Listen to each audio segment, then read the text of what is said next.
আমার ভাইয়েরা লক্ষ্য করুন,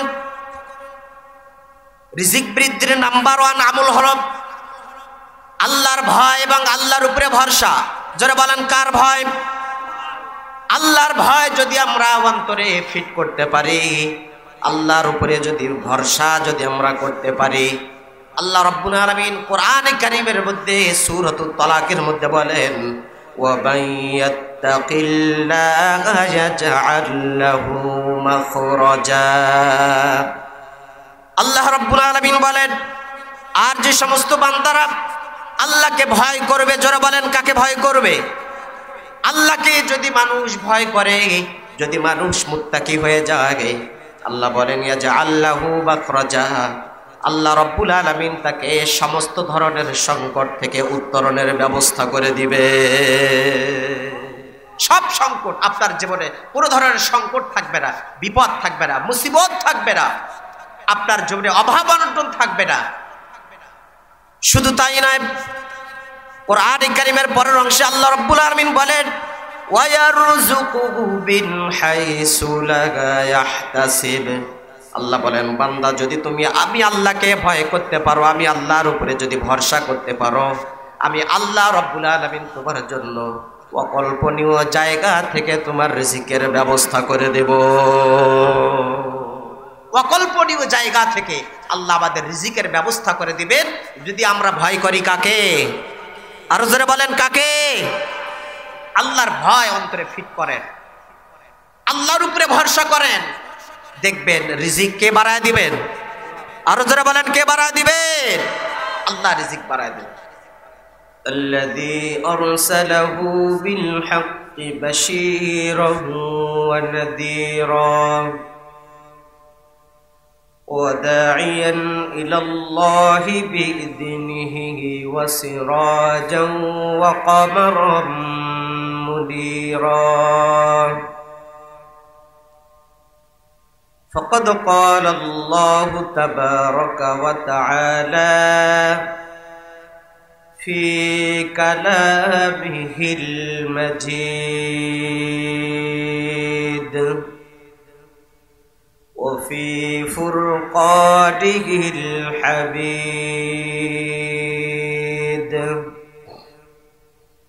জবান খুলে মেহেরবানি করে আমার সাথে পড়ুন, আউযু বিল্লাহি মিনাশ শাইতানির রাজীম, বিসমিল্লাহির রহমানির রহিম। قل إن ربي يبسط الرزق لمن يشاء من عباده ويقدر له وما أنفقتم من شيء فهو يخلفه وهو خير الرازقين। وقال رسول الله صلى الله عليه وسلم من لزم الاستغفار جعل الله له من كل ضيق مخرجا ومن هم فرجا ورزقه من حيث لا يحتسب أو كما قال النبي صلى الله عليه وسلم. وقال تعالى في شان رسول الله صلى الله عليه وسلم إن الله وملائكته يصلون على النبي يا أيها الذين آمنوا صلوا عليه وسلموا تسليما. সবে আমরা দরুদ ইব্রাহিমি পাঠ করি। আল্লাহুম্মা সাল্লি আলা মুহাম্মাদ ওয়া আলা আলি মুহাম্মাদ কামা সাল্লাইতা আলা ইব্রাহিম ওয়া আলা আলি ইব্রাহিম ইন্নাকা হামিদুম মাজিদ। এই দরুদ শরীফ আপনারা পারেন না? নবীর প্রতি আমাদের ভালোবাসা আছে না নাই? জোরে বলেন আছে না নাই? কম না বেশি? একটু জোরে আওয়াজ দিয়ে মোহাব্বতের সহিত প্রাণ উজাড় করে দিয়ে, কণ্ঠকে উজাড় করে দিয়ে, নবীর প্রেমে মাতোয়ারা হয়ে উচ্চ কণ্ঠে আমরা সবাই দরুদ ইব্রাহিম পাঠ করি। আল্লাহুম্মা বারিক আলা মুহাম্মাদ ওয়া আলা আলি মুহাম্মাদ কামা বারাকতা আলা ইব্রাহিম ওয়া আলা আলি ইব্রাহিম ইন্নাকা হামিদুম মাজিদ। বালাগাল উলা বিকামালিহি কাশাফাদ দুজা বিজামালিহি হাসুনাত জামিউ খিসালিহি সল্লু আলাইহি। रहे मेरा मस्कन हवाली ये काबा बड़े मेरा मदफन दियारे मदीना बलगल उला बिकबालिही कशफत दुजा बिजमालिही हसनत जमीउ খিসালিহি সল্লু আলাইহি। একটু কালেমা পড়ি লা ইলাহা, জোরে সোরে মুহাব্বতের সহিত কালেমা পড়েন লা ইলাহা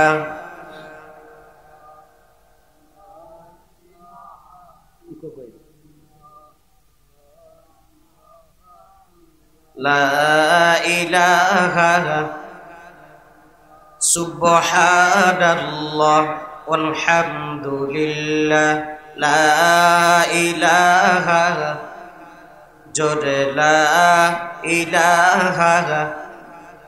ভাইজান বহু দূরে মদিনা আমরা কেমনে যাব জানি না। মদিনায় যাওয়ার আশা নাই আমাদের? বলেন, বহু দূরে মদিনা আমরা কেমনে যাইব জানি না। বহু দূরে মদিনা আমরা কেমনে যাব মদিনা। আমার আশা পূর্ণ করো, আমার আশা পূর্ণ করো ও গো মহিয়ান। লা ইলাহা জোরে লা ইলাহা লা ইলাহা ইল্লাল্লাহু মুহাম্মাদুর রাসূলুল্লাহ সাল্লাল্লাহু আলাইহি ওয়াসাল্লাম। আকাশ তারা ও পার বগুড়া পাড়া জামে মসজিদের উন্নয়ন কল্পে আয়োজিত তাফসীরুল কোরআন মাহফিল ও ইসালে সওয়াবের আজকের এই মাহফিলে যে মহান মহিয়ান আল্লাহ সুবহানাহু ওয়া তাআলা আমাদেরকে আসার বসার মতো সুযোগ দান করলেন, আমরা খুশি না বেজার? যারা বলেন খুশি না বেজার? যদি খুশি হয়ে থাকি, মহান মালিকের দেওয়া কণ্ঠে, উচ্চ কণ্ঠে আমরা সমস্বরে মহান মালিকের শুকরিয়া আদায় করি, বলি আলহামদুলিল্লাহ।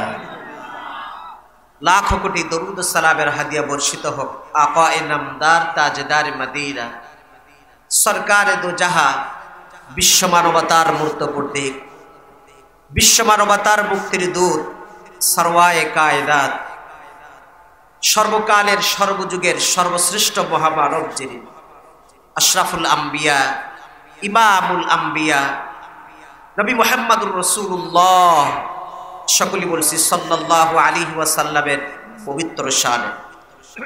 সম্মানিত উপস্থিতি, আমার পূর্বে আলোচনা করে ধন্য করেছেন বিশিষ্ট ইসলামী চিন্তাবিদ, তরুণ উদীয়মান মুফাসসিরে কোরআন হযরত মাওলানা রফিকুল ইসলাম জিহাদি সাহেব দামাত বারকাতুহুল আলিয়া আতালাল্লাহু উমরাহু ওয়া বারাকাল্লাহু ফি হায়াতি বলি আল্লাহুম্মা আমিন। আজকের এই মাহফিলের সম্মানিত প্রধান অতিথি জনাব মোহাম্মদ আব্দুল মান্নান আকন্দ আপনাদের সামনে আলোচনা পেশ করেছেন। আরো আলোচনা করেছেন মুফতি মোহাম্মদ আব্দুর রাকিব সাহেব হাফিজাহুল্লাহ। সর্বশেষ আমি অধম গোলাম, আল্লাহ পাকের ছোট্ট একটি গোলাম। শেষ পর্যায়ে এসে আমি আপনাদের সামনে পবিত্র কোরআন থেকে, হাদিস থেকে একটি বিষয়ের উপরে আপনাদের সামনে আলোকপাত করার জন্য আল্লাহ সুবহানাহু ওয়া তাআলা আমার মতো এক নাখান্দা অধম গোলামকে এই সম্মানিত চেয়ারে আমাকে বসিয়েছেন, যেটা বসার যোগ্যতা আমার নাই। সর্বোপরি আল্লাহ পাকের শুকরিয়া যে আল্লাহ আমাকে এখানে কথা বলার মতো সুযোগ দান করলেন। আর একটু সবাই বলি আলহামদুলিল্লাহ। বলেন তো, এই মাহফিলে আল্লাহ পাক যে আমাদেরকে আসার মতো সুযোগ দান করেছেন, আমরা খুশি না বেজার? আর একটু জোরে বলেন, আর একটু জোরে বলেন। কারা কারা খুশি হয়ে থাকেন? যারা যারা খুশি হয়েছেন, মন থেকে আনন্দিত হয়েছেন, কষ্ট পাননি, এমন মানুষদের আমি হাতগুলো দেখতে চাই। একটু হাত উত্তোলন করেন দেখি। আচ্ছা দাঁড়ান, যারা মুরব্বিয়ানে কেরাম তারা হাত নামান, মুরব্বীরা হাত নামান, যুবকরা শুধু হাত তোলো। যারা যুবক মানুষ আছে তোমরা তারা হাত উত্তোলন করো। একটু জোরে তাকবীর দিতে হবে। রাজি আছেন ইনশাআল্লাহ? রাজি আছেন? এলাকার মানুষ যাতে করে বুঝতে পারে যে মাহফিল এখনো শেষ হয় নাই, কেবল শুরু মাত্র। কি বলেন আপনারা? তাকবীর দেওয়া যাবে তো? আচ্ছা দেখি, রেডি তো? হ্যাঁ, তাকবীর। নারায়ে তাকবীর, নারায়ে তাকবীর। আল কোরআনের আলো, আল হাদিসের আলো, নারায়ে তাকবীর। আজকের মাহফিল, আজকের মাহফিল নারায়ে তাকবীর। বীর মুসলমান, বীর মুসলমান, ধরওয়াল কোরআন, ফিরিয়ে আনো সেই হারানো সম্মান। বীর মুসলমান, বীর মুসলমান, ধরওয়াল কোরআন, ফিরিয়ে আনো সেই হারানো সম্মান। জোরে বলেন মারহাবা। যে ঈমান বলে হয় বলিয়ান, শাসন করি তো সারাটি জাহান। কথা বলেন ঠিক না বেঠিক? যে ঈমান বলে হয় বলিয়ান, শাসন করি তো সারাটি জাহান। সত্যের সেই তলোয়ার নাউরে তুলে আবার, সত্যের সেই তলোয়ার নাউরে তুলে আবার, পাপ দুনিয়া থেকে হবে গো চুরমার।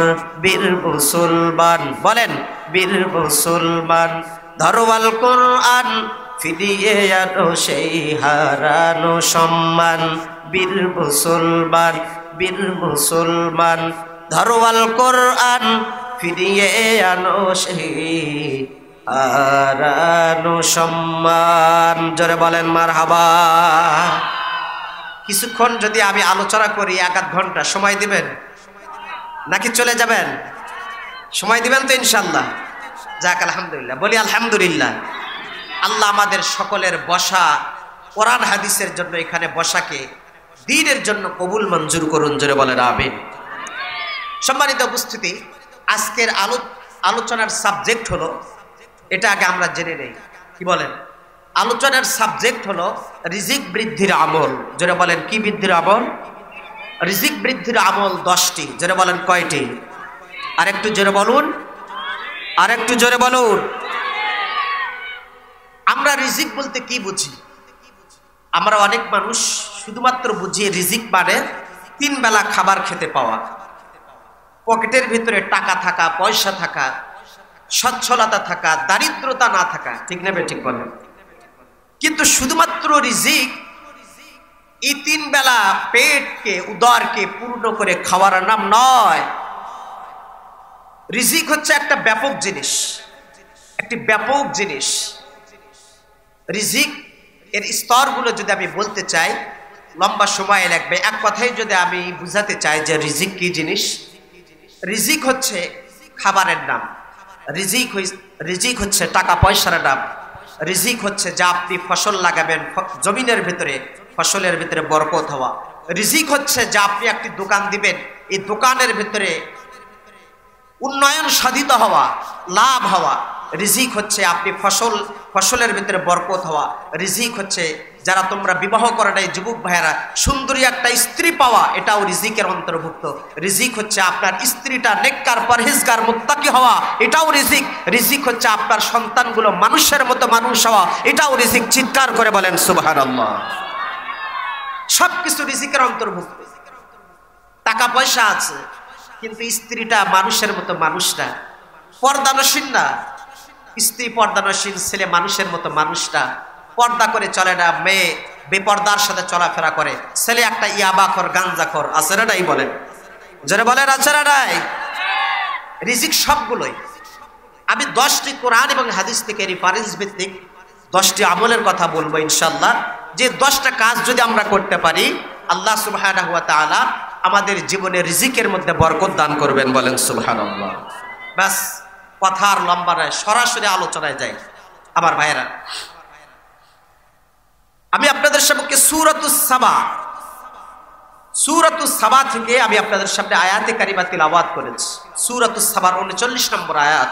আল্লাহ সুবহানাহু ওয়া তাআলা বলছেন, ওগো নবীজি আপনি বলেন, কুল, হে নবী আপনি বলুন, ইন্না রাব্বি ইয়াবসুতুর রিজকা লিমান ইয়াশাউ মিন ইবাদিহি ওয়া ইয়াকদিরু লা, নিঃসন্দেহে আমার রব তার বান্দাদের ভেতর থেকে যার জন্য ইচ্ছা রিজিক বাড়ায় দেন। সুবহানাল্লাহ বলেন। ওয়া ইয়াকদিরু লা, আবার যার জন্য চান রিজিককে সংকীর্ণ করে দেন, সংকুচিত করে দেন। রিজিকের অঙ্গনকে আল্লাহ পাক বিস্তীর্ণ করে দেন না, সংকীর্ণ করে দেন। তা আল্লাহই বান্দার রিজিক বাড়ায় দেন, বান্দার রিজিক আবার কমায় দেন কে ভাই বলেন? বৃদ্ধি করে দেন কে? কমায় দেন কে? সবকিছু করেনেওয়ালা জাতকে আল্লাহ তাআলা। এখন প্রশ্ন হলো, কোন বান্দাদের রিজিক আল্লাহ বাড়ায় দেন আর কোন সমস্ত বান্দাদের রিজিক আল্লাহ পাক সংকুচিত করে দেন, কমিয়ে দেন? এটা জানার দরকার আছে না নাই? যারা বলেন আছে না নাই? লক্ষ্য করুন, আলোচনা খুবই মনোযোগের সাথে শুনবেন, খুব মনোযোগের সাথে যাতে মুখস্থ হয়। এই 10টা আমল যদি ইনশাআল্লাহ করতে পারেন, আমি চ্যালেঞ্জ দিয়ে যাব, আপনার জীবনে দারিদ্রতা আসবে না, আপনার জীবনে অভাব অনটন আসবে না, আপনার সন্তানগুলো বেপথে যাবে না, আপনার মেয়েটা বেপথে যাবে না, আপনার ফসলের ভিতরে বরকত হবে, এরপরে আপনার মেয়েটা পর্দানসীন হবে, আপনার স্ত্রী পর্দানসীন হবে। এক কথায় জীবনের সকল ক্ষেত্রে আল্লাহ পাক আপনার জীবনটাকে বারাকা দ্বারা ভরপুর করে দিবেন। বলেন সুবহানাল্লাহ। আমার ভাইয়েরা লক্ষ্য করুন, রিজিক বৃদ্ধির নাম্বার 1 আমল হলো আল্লাহর ভয় এবং আল্লাহর উপরে ভরসা। যারা বলেন কার ভয়? আল্লাহর ভয় যদি আমরা অন্তরে ফিট করতে পারি, আল্লাহর উপরে যদি ভরসা যদি আমরা করতে পারি, আল্লাহ রাব্বুল আলামিন কোরআনে কারীমের মধ্যে সূরাতুত তালাকের মধ্যে বলেন, ওয়া বায়াত্তাকিল্লাহা ইয়াজআল লাহু মাখরাজা। আল্লাহ রাব্বুল আলামিন বলেন, আর যে সমস্ত বান্দারা আল্লাহকে ভয় করবে, যারা বলেন কাকে ভয় করবে? আল্লাহকে যদি মানুষ ভয় করে, যদি মানুষ মুত্তাকি হয়ে যায়, আল্লাহ বলেন ইয়াজআল লাহু মাখরাজা, আল্লাহ রাব্বুল আলামিন তাকে সমস্ত ধরনের সংকট থেকে উত্তরণের ব্যবস্থা করে দিবে। সব সংকট আপনার জীবনে, কোনো ধরনের সংকট থাকবে না, বিপদ থাকবে না, মুসিবত থাকবে না, আপনার জীবনে অভাব অনটন থাকবে না। শুধু তাই নয়, কোরআনে কারীমের পরের অংশে আল্লাহ রাব্বুল আলামিন বলেন, ওয়া ইয়ারযুকুহু মিন হাইসু লা ইয়াহতাসিব। আল্লাহ বলেন, বান্দা যদি তুমি আমি আল্লাহকে ভয় করতে পারো, আমি আল্লাহর উপরে যদি ভরসা করতে পারো, আমি আল্লাহ রাব্বুল আলামিন তোমার জন্য অকল্পনীয় জায়গা থেকে তোমার রিজিকের ব্যবস্থা করে দেব। অকল্পনীয় জায়গা থেকে আল্লাহ আমাদের রিজিকের ব্যবস্থা করে দিবেন যদি আমরা ভয় করি কাকে? আরো জোরে বলেন কাকে? আল্লাহর ভয় অন্তরে ফিট করেন, আল্লাহর উপরে ভরসা করেন, দেখবেন রিজিক কে বাড়ায় দিবেন? আরো জোরে বলেন কে বাড়ায় দিবেন? আল্লাহ রিজিক বাড়ায় দিবেন। আমার ভাইরা, হযরত যুন্নুন মিসরি রহমাতুল্লাহ আলাইহি আল্লাহর একজন অনেক বড় বুজুর্গ বান্দা ছিলেন। এত বড় বুজুর্গ বান্দা ছিলেন হযরত যুন্নুন মিসরি রহমাতুল্লাহ আলাইহি আল্লাহর একজন অনেক বড় বুজুর্গ বান্দা ছিলেন। ইনি একদিন সফরে বের হলেন। সফরে বের হওয়ার সময় তিনি তার থলের ভিতরে, ব্যাগের ভিতরে রুটি নিলেন। জোরে বলেন কে নিলেন? রুটি নিলেন কয়েকটি, যাতে করে সফর করতে করতে যখন ক্লান্ত শ্রান্ত হয়ে যাবেন তখন তিনি একটু রেস্ট করবেন, আরাম যখন করবেন তখন তিনি সেই রুটিগুলো খেয়ে তার ক্ষুধাকে নিবারণ করবেন এবং তার ক্ষুধার যে জ্বালনা, যে ক্ষুধার তীব্রতা, এটাকে তিনি মিটাবেন সেই রুটিটা আহার করে। আমার ভাইয়েরা, আমরা যখন অনেক সময় বাহিরে সফর করে লং জার্নিং এর জন্য যখন আমরা বের হই, সাথে কিছু খাবার নেই কিনা? জোরে বলেন খাবার নেই না কেন? যাতে করে ক্ষুধা লাগে, দোকানপাট থাকে কি না থাকে এটার কোনো তো ভরসা নাই, এই জন্য সাথে কিছু খাবার নিয়ে যায়। হযরত যুন্নুন মিসরি কিছু খাবার নিলেন। সফর করতে করতে ক্লান্ত শ্রান্ত হয়ে গেলেন। একটি মাচানের উপরে তিনি বসলেন। বসার পর ব্যাগ থেকে তার রুটিটা বের করলেন। বের করার পরে তিনি সেই রুটিটা খেতে যাবেন। ঠিক এমন সময় আকাশের একটি উড়ন্ত কাক এসে তার রুটিটা কেড়ে নিয়ে যায়। বলেন তো যুন্নুন মিসরির মেজাজটা নরম না গরম? আর একটু জোরে বলেন। মেজাজটা গরম হয়ে গেল, কারণ একে তো তার ক্ষুধা লেগেছে। রুটিটা যেমনি বের করেছেন, আকাশের একটা উড়ন্ত কাক তার রুটিটা নিয়ে যায়। হযরত যুন্নুন মিসরি রাগান্বিত হলেন, কাকের পিছনে পিছনে দৌড়াতে শুরু করলেন। আমার ভাইরা বলেন তো কাকের পিছনে দৌড়িয়ে দৌড়িয়ে যাওয়া কি সম্ভব? যারা বলেন সম্ভব? হकीकत से तो दुनिया बेखबर है, दुनिया की नुमाइश पर नजर है, नमी गुया कि अज दुनिया जुदा बाश, बाहर कारे के बाशी बा खुदा बाश। আমার ভাইরা, হযরত যুন্নুন মিসরি রহমাতুল্লাহ আলাইহি সফরে যখন বের হলেন, সফরে বের হওয়ার সময় তিনি রুটিটা নিয়েছিলেন খাবারের জন্য। পথের মধ্যে যখন তিনি একটা বৃক্ষের নিচে তিনি বসে গেলেন, ক্লান্ত শ্রান্ত হয়ে রুটিটা যখন তিনি ব্যাগ থেকে বের করেছেন, আকাশের একটা উড়ন্ত কাক এসে তার রুটিটা কেড়ে নিয়ে যায়। আমার ভাইয়েরা, হযরত যুন্নুন মিসরি রহমাতুল্লাহ আলাইহি কাকের পিছনে পিছনে তিনি দৌড়াতে শুরু করলেন। দৌড়াতে দৌড়াতে হঠাৎ করে এক জায়গায় গিয়ে দেখলেন আকাশের উড়ন্ত কাক একটা বৃক্ষের ডালের উপরে বসে গেছে। বৃক্ষের ডালের উপরে বসার পর সেখান থেকে সে রুটিটা টুকরা টুকরা করে নিচের দিকে নিক্ষেপ করতেছে। জোরে বলেন সুবহানাল্লাহ। হযরত যুন্নুন মিসরি অবাক হলেন যে বেটা তুই রুটি নিলি তো নিজে খাবি, নিচের দিকে কেন নিক্ষেপ করে? আল্লাহর বান্দা হযরতে যুন্নুন মিসরি রাহমাতুল্লাহ আলাইহি এবার তিনি লক্ষ্য করলেন, নিচের দিকে তাকালেন, দেখলেন নিচে একটা বিশাল বড় একটা গভীর কূপ দেখা যায়। সেই কূপের ভেতরে একজন অন্ধ মানুষ আকাশের দিকে মুখটা হা করে এইভাবে দাঁড়িয়ে আছে। আর সেই বৃক্ষের ডালের উপর থেকে সেই কাকটা রুটিগুলো টুকরা টুকরা করে সেই কূপের মধ্যে অবস্থানরত অন্ধ ব্যক্তির মুখের মধ্যে সেই রুটিগুলো টুকরা টুকরা করে দিচ্ছে। বলেন সুবহানাল্লাহ। হযরত যুন্নুন মিসরি আল্লাহর বান্দা অন্ধ ব্যক্তির কাছে গিয়ে সালাম দিলেন, জিজ্ঞাসা করলেন, ওগো আল্লাহর বান্দা, এই যে কূপের মধ্যে তুমি পড়ে গেছো, কেমনে তুমি পড়লা সেটা তুমি আমাকে বলো। আর পরে এই যে তুমি কূপের মধ্যে পড়ে আসো, আকাশের উড়ন্ত কাক তোমার মুখের মধ্যে রুটিগুলো টুকরা টুকরা করে দিচ্ছে, কি এবং তুমি আমল করেছ? আমার ভাইয়েরা, অন্ধ ব্যক্তি ডাক দিয়ে বলছেন, ওগো আল্লাহর বান্দা, আমি তোমাকে চিনি না। কয়েকদিন আগেই আমি এই রাস্তা দিয়ে যাচ্ছিলাম, হঠাৎ করে, আমি তো অন্ধ মানুষ, রাস্তা চিনি না, পথ চিনি না, সামনে একটা কূপ দেখলাম, সামনে কূপ ছিল, আমি তো জানি না। হাঁটতে হাঁটতে আমি কূপের মধ্যে পড়ে গেলাম। 2-3 দিন যাবৎ হয়ে গেল, চিল্লাচিল্লি করেছি, এলাকার মানুষকে আমি ডাকাডাকি করেছি যে আমাকে বাঁচাও।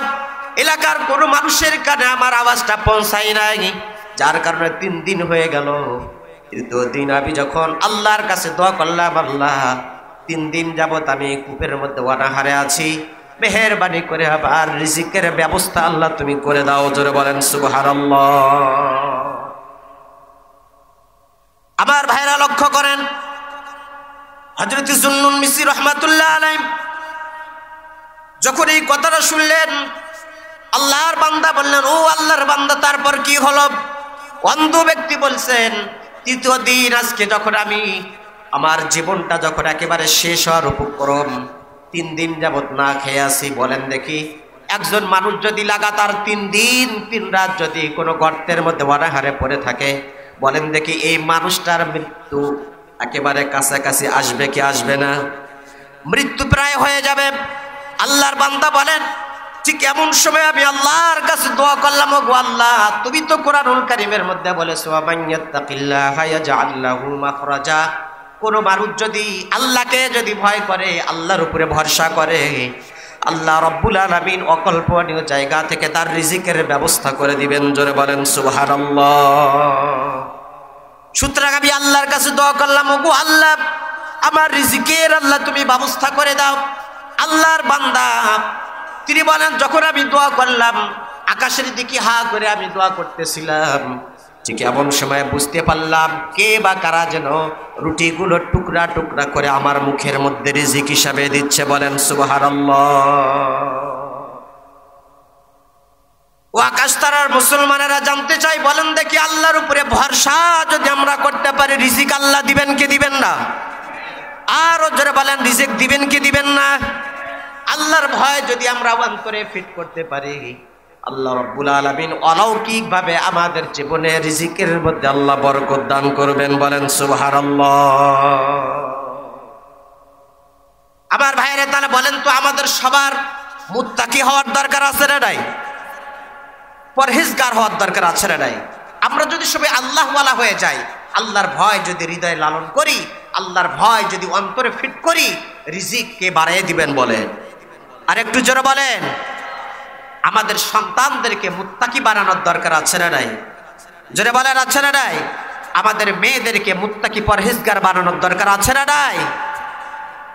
কিন্তু আজকে আমি আতঙ্কিত, ভীত সন্ত্রস্ত আমাদের নেক্সট জেনারেশনের ব্যাপারে।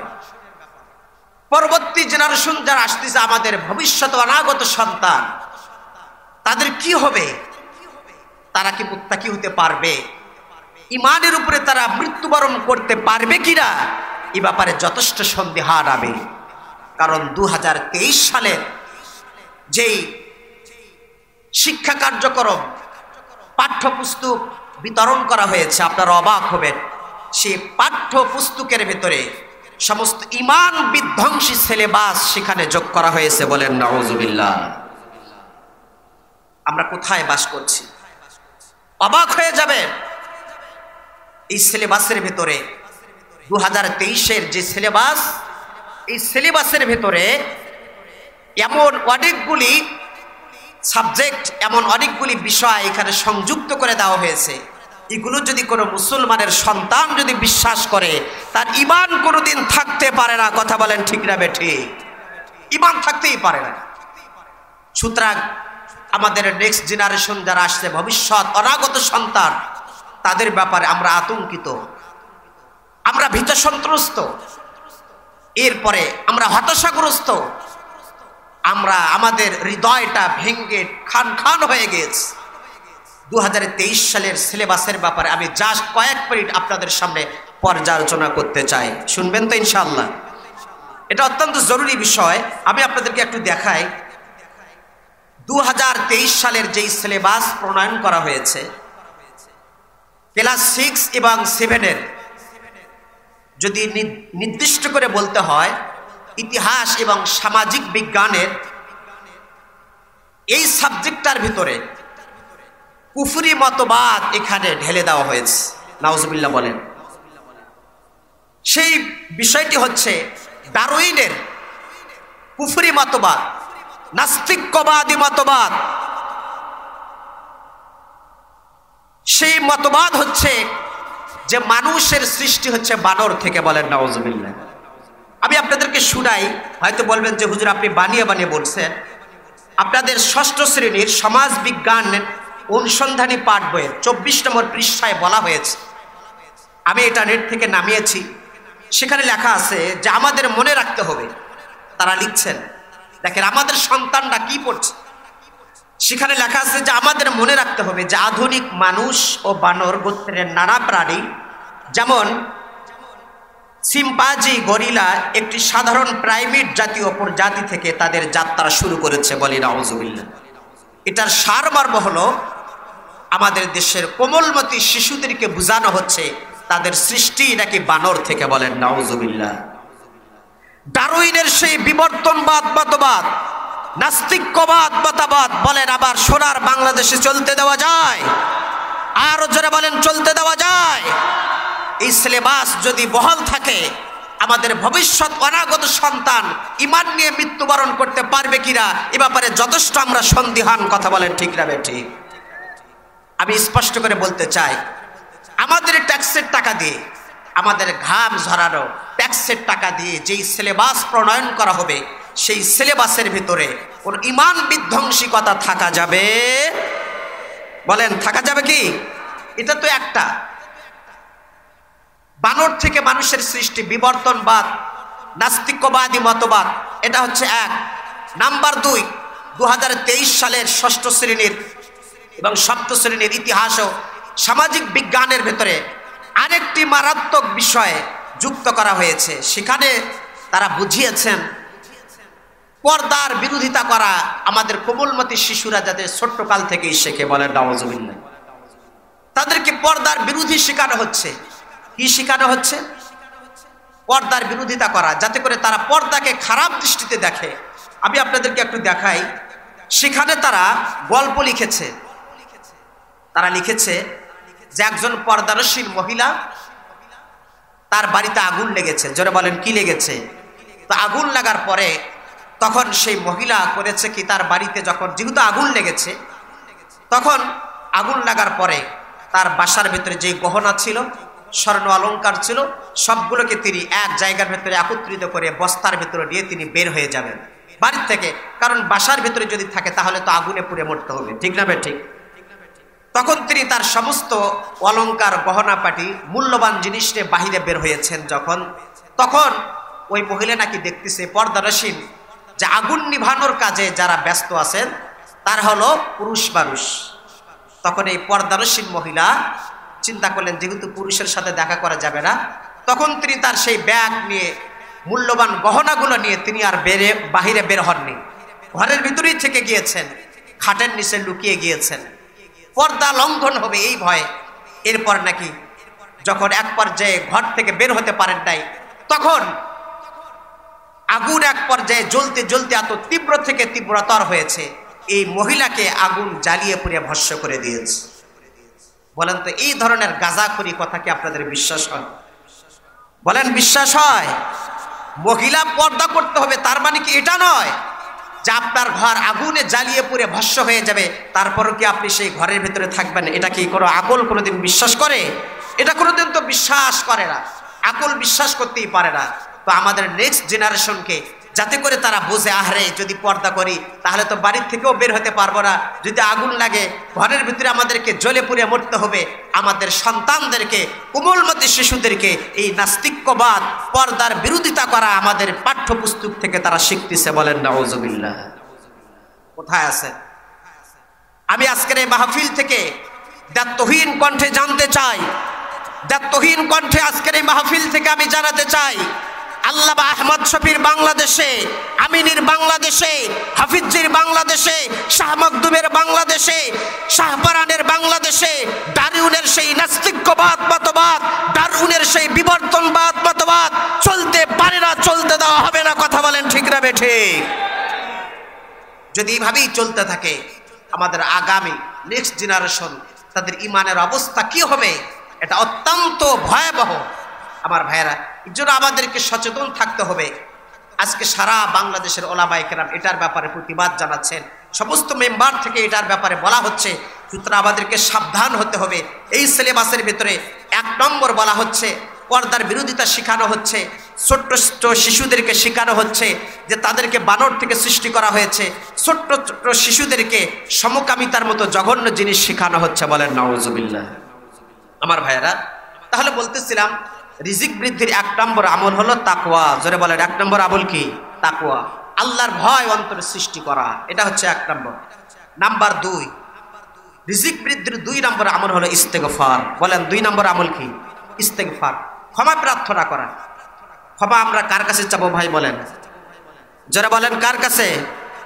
আর একটু যারা বলেন আল্লাহর কাছে। আল্লাহর কাছে যদি আমরা ক্ষমা চাই, আল্লাহ আমাদের রিজিক বাড়ায় দিবেন। বলেন সুবহানাল্লাহ।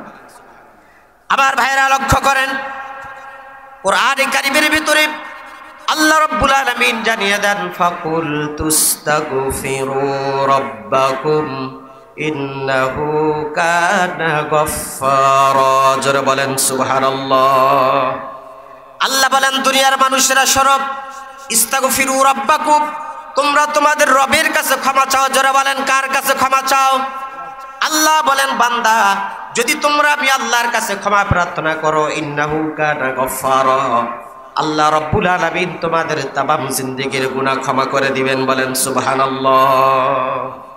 শুধু তাই নয়, আল্লাহ বলেন, ইউরসিলিস সাবাব আলাইকুম মিদরারা, আল্লাহ রাব্বুল আলামিন বলেন যদি তোমরা আল্লাহর কাছে ক্ষমা চাও, আসমান থেকে মুষলধারে বৃষ্টি বর্ষণ করে আল্লাহ পাক রব্বুল আলামিন তোমাদের ফসলের ভিতরে বরকত দিবেন। বলেন সুবহানাল্লাহ।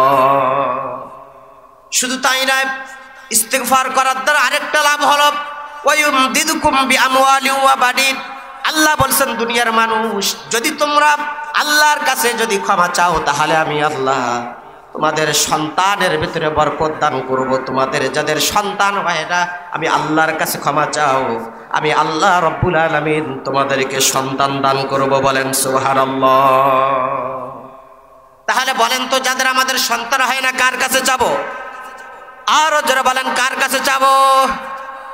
সন্তান নাই, আল্লাহর কাছে চান। নিঃসন্তান আপনার, কার কাছে চাবেন বলেন? আল্লাহর কাছে। এরপর আপনার ছেলে হয় মেয়ে হয় না, আল্লাহর কাছে চান। মেয়ে হয় ছেলে হয় না, আল্লাহর কাছে চান। শুধু ছেলে হয় মেয়ে হয় না, আল্লাহর কাছে চান।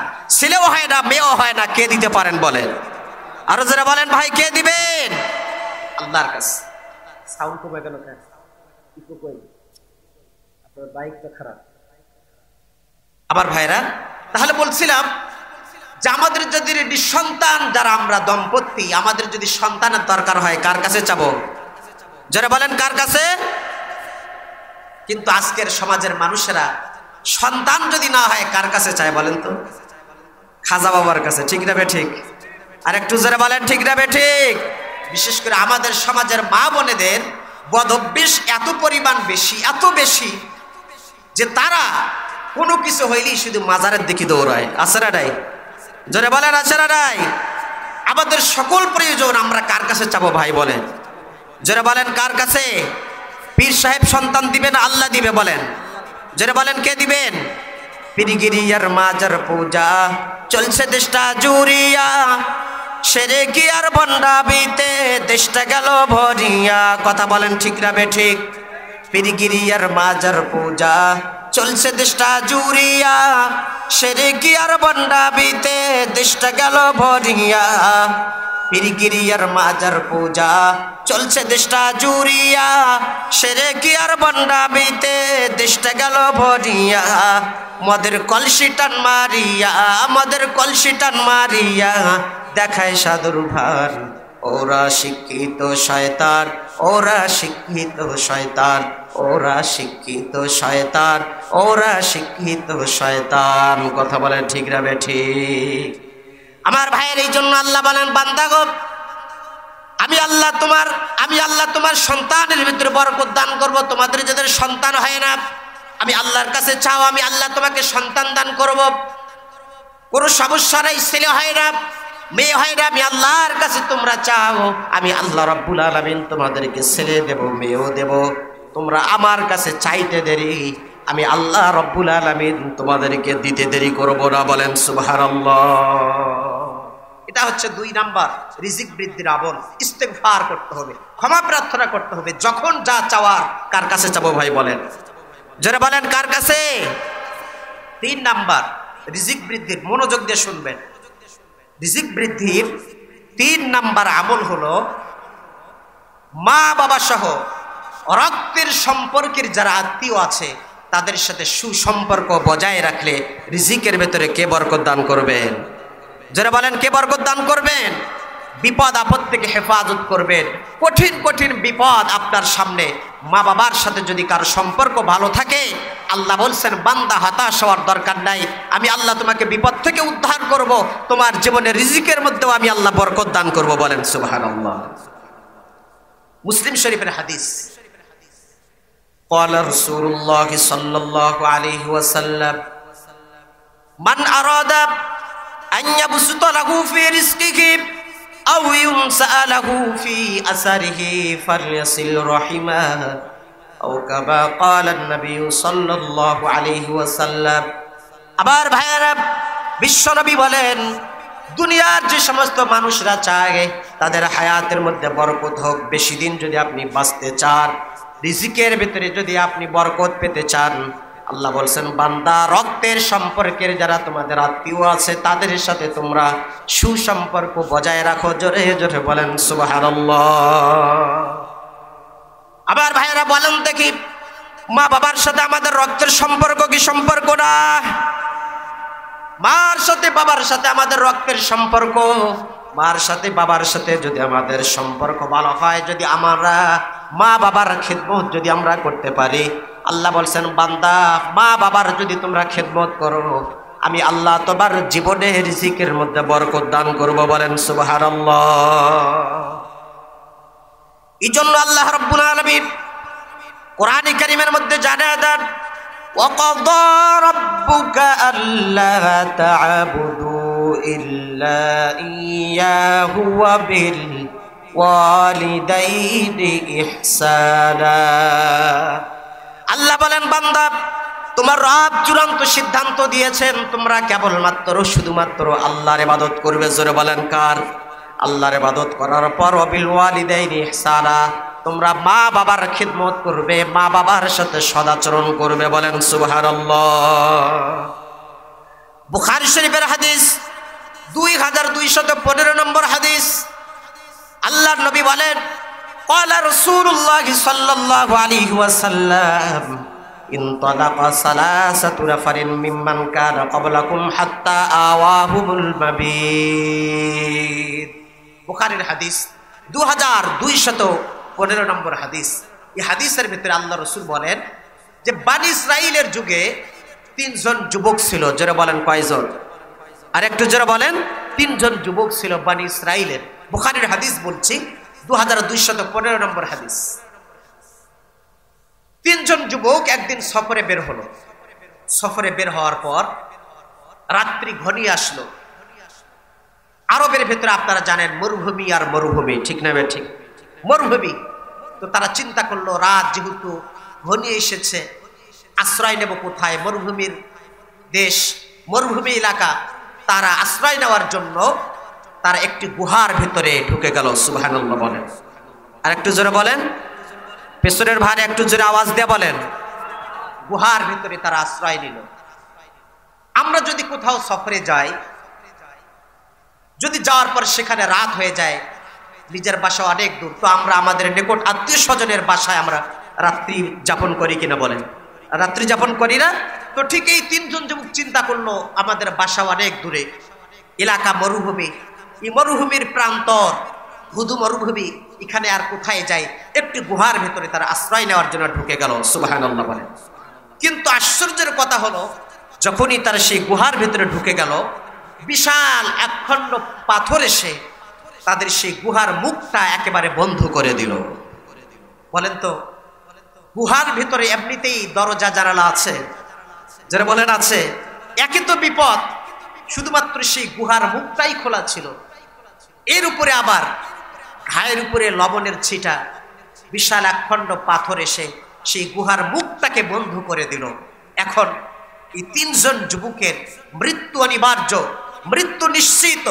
যে কোনো মুহূর্তে তাদের নিঃশ্বাস, তাদের দম বন্ধ হয়ে তারা মারা যাবার উপক্রম। কথা বলেন ঠিক না বেঠিক? আর একটু জোরে বলেন ঠিক না বেঠিক? তখন এই তিনজন মিলে মশওয়ারায় বসলো যে কি করা যায়, এত বিপদ, এই বিপদ থেকে কিভাবে উদ্ধার পাওয়া যায়। তিনজন মিলে পরামর্শ করলো যে আমরা তিনজন আল্লাহর কাছে দোয়া করব, আমাদের নিজের বিশেষ বিশেষ কোনো আমল যদি থাকে এই দোয়া করে আমরা আল্লাহর কাছে হাত উত্তোলন করব, সে আমলের ওসিলায় যেন আল্লাহ পাক আমাদেরকে বিপদ থেকে উদ্ধার করেন। জোরে বলেন সুবহানাল্লাহ।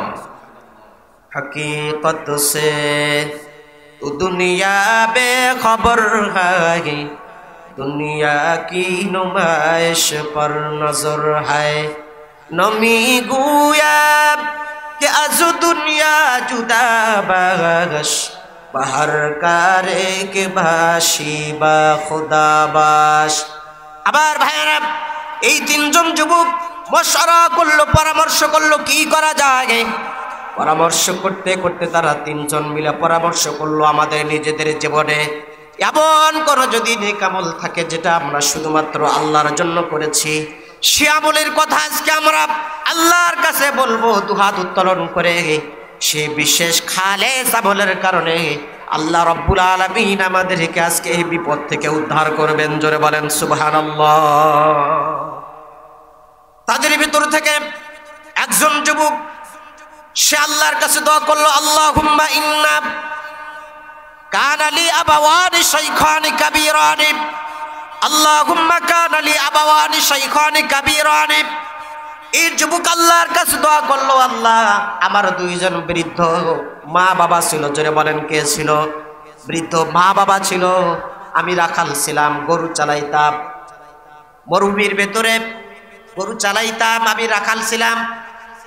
প্রতিদিন আমি যখন গরু চালনা শেষ করে বাড়িতে যখন আমি ফিরিতাম, সর্বপ্রথম গরুর দুধগুলো দহন করে আমি আমার স্ত্রীকে পান করাতাম না, আমার মেয়েকে আমি পান করাতাম না, আমার সন্তানকে আমি পান করাতাম না। সর্বপ্রথম এই দুধগুলো আমি আমার মা বাবাকে পান করাতাম। জোরে বলেন সুবহানাল্লাহ। মা বাবাকে পান করাতাম।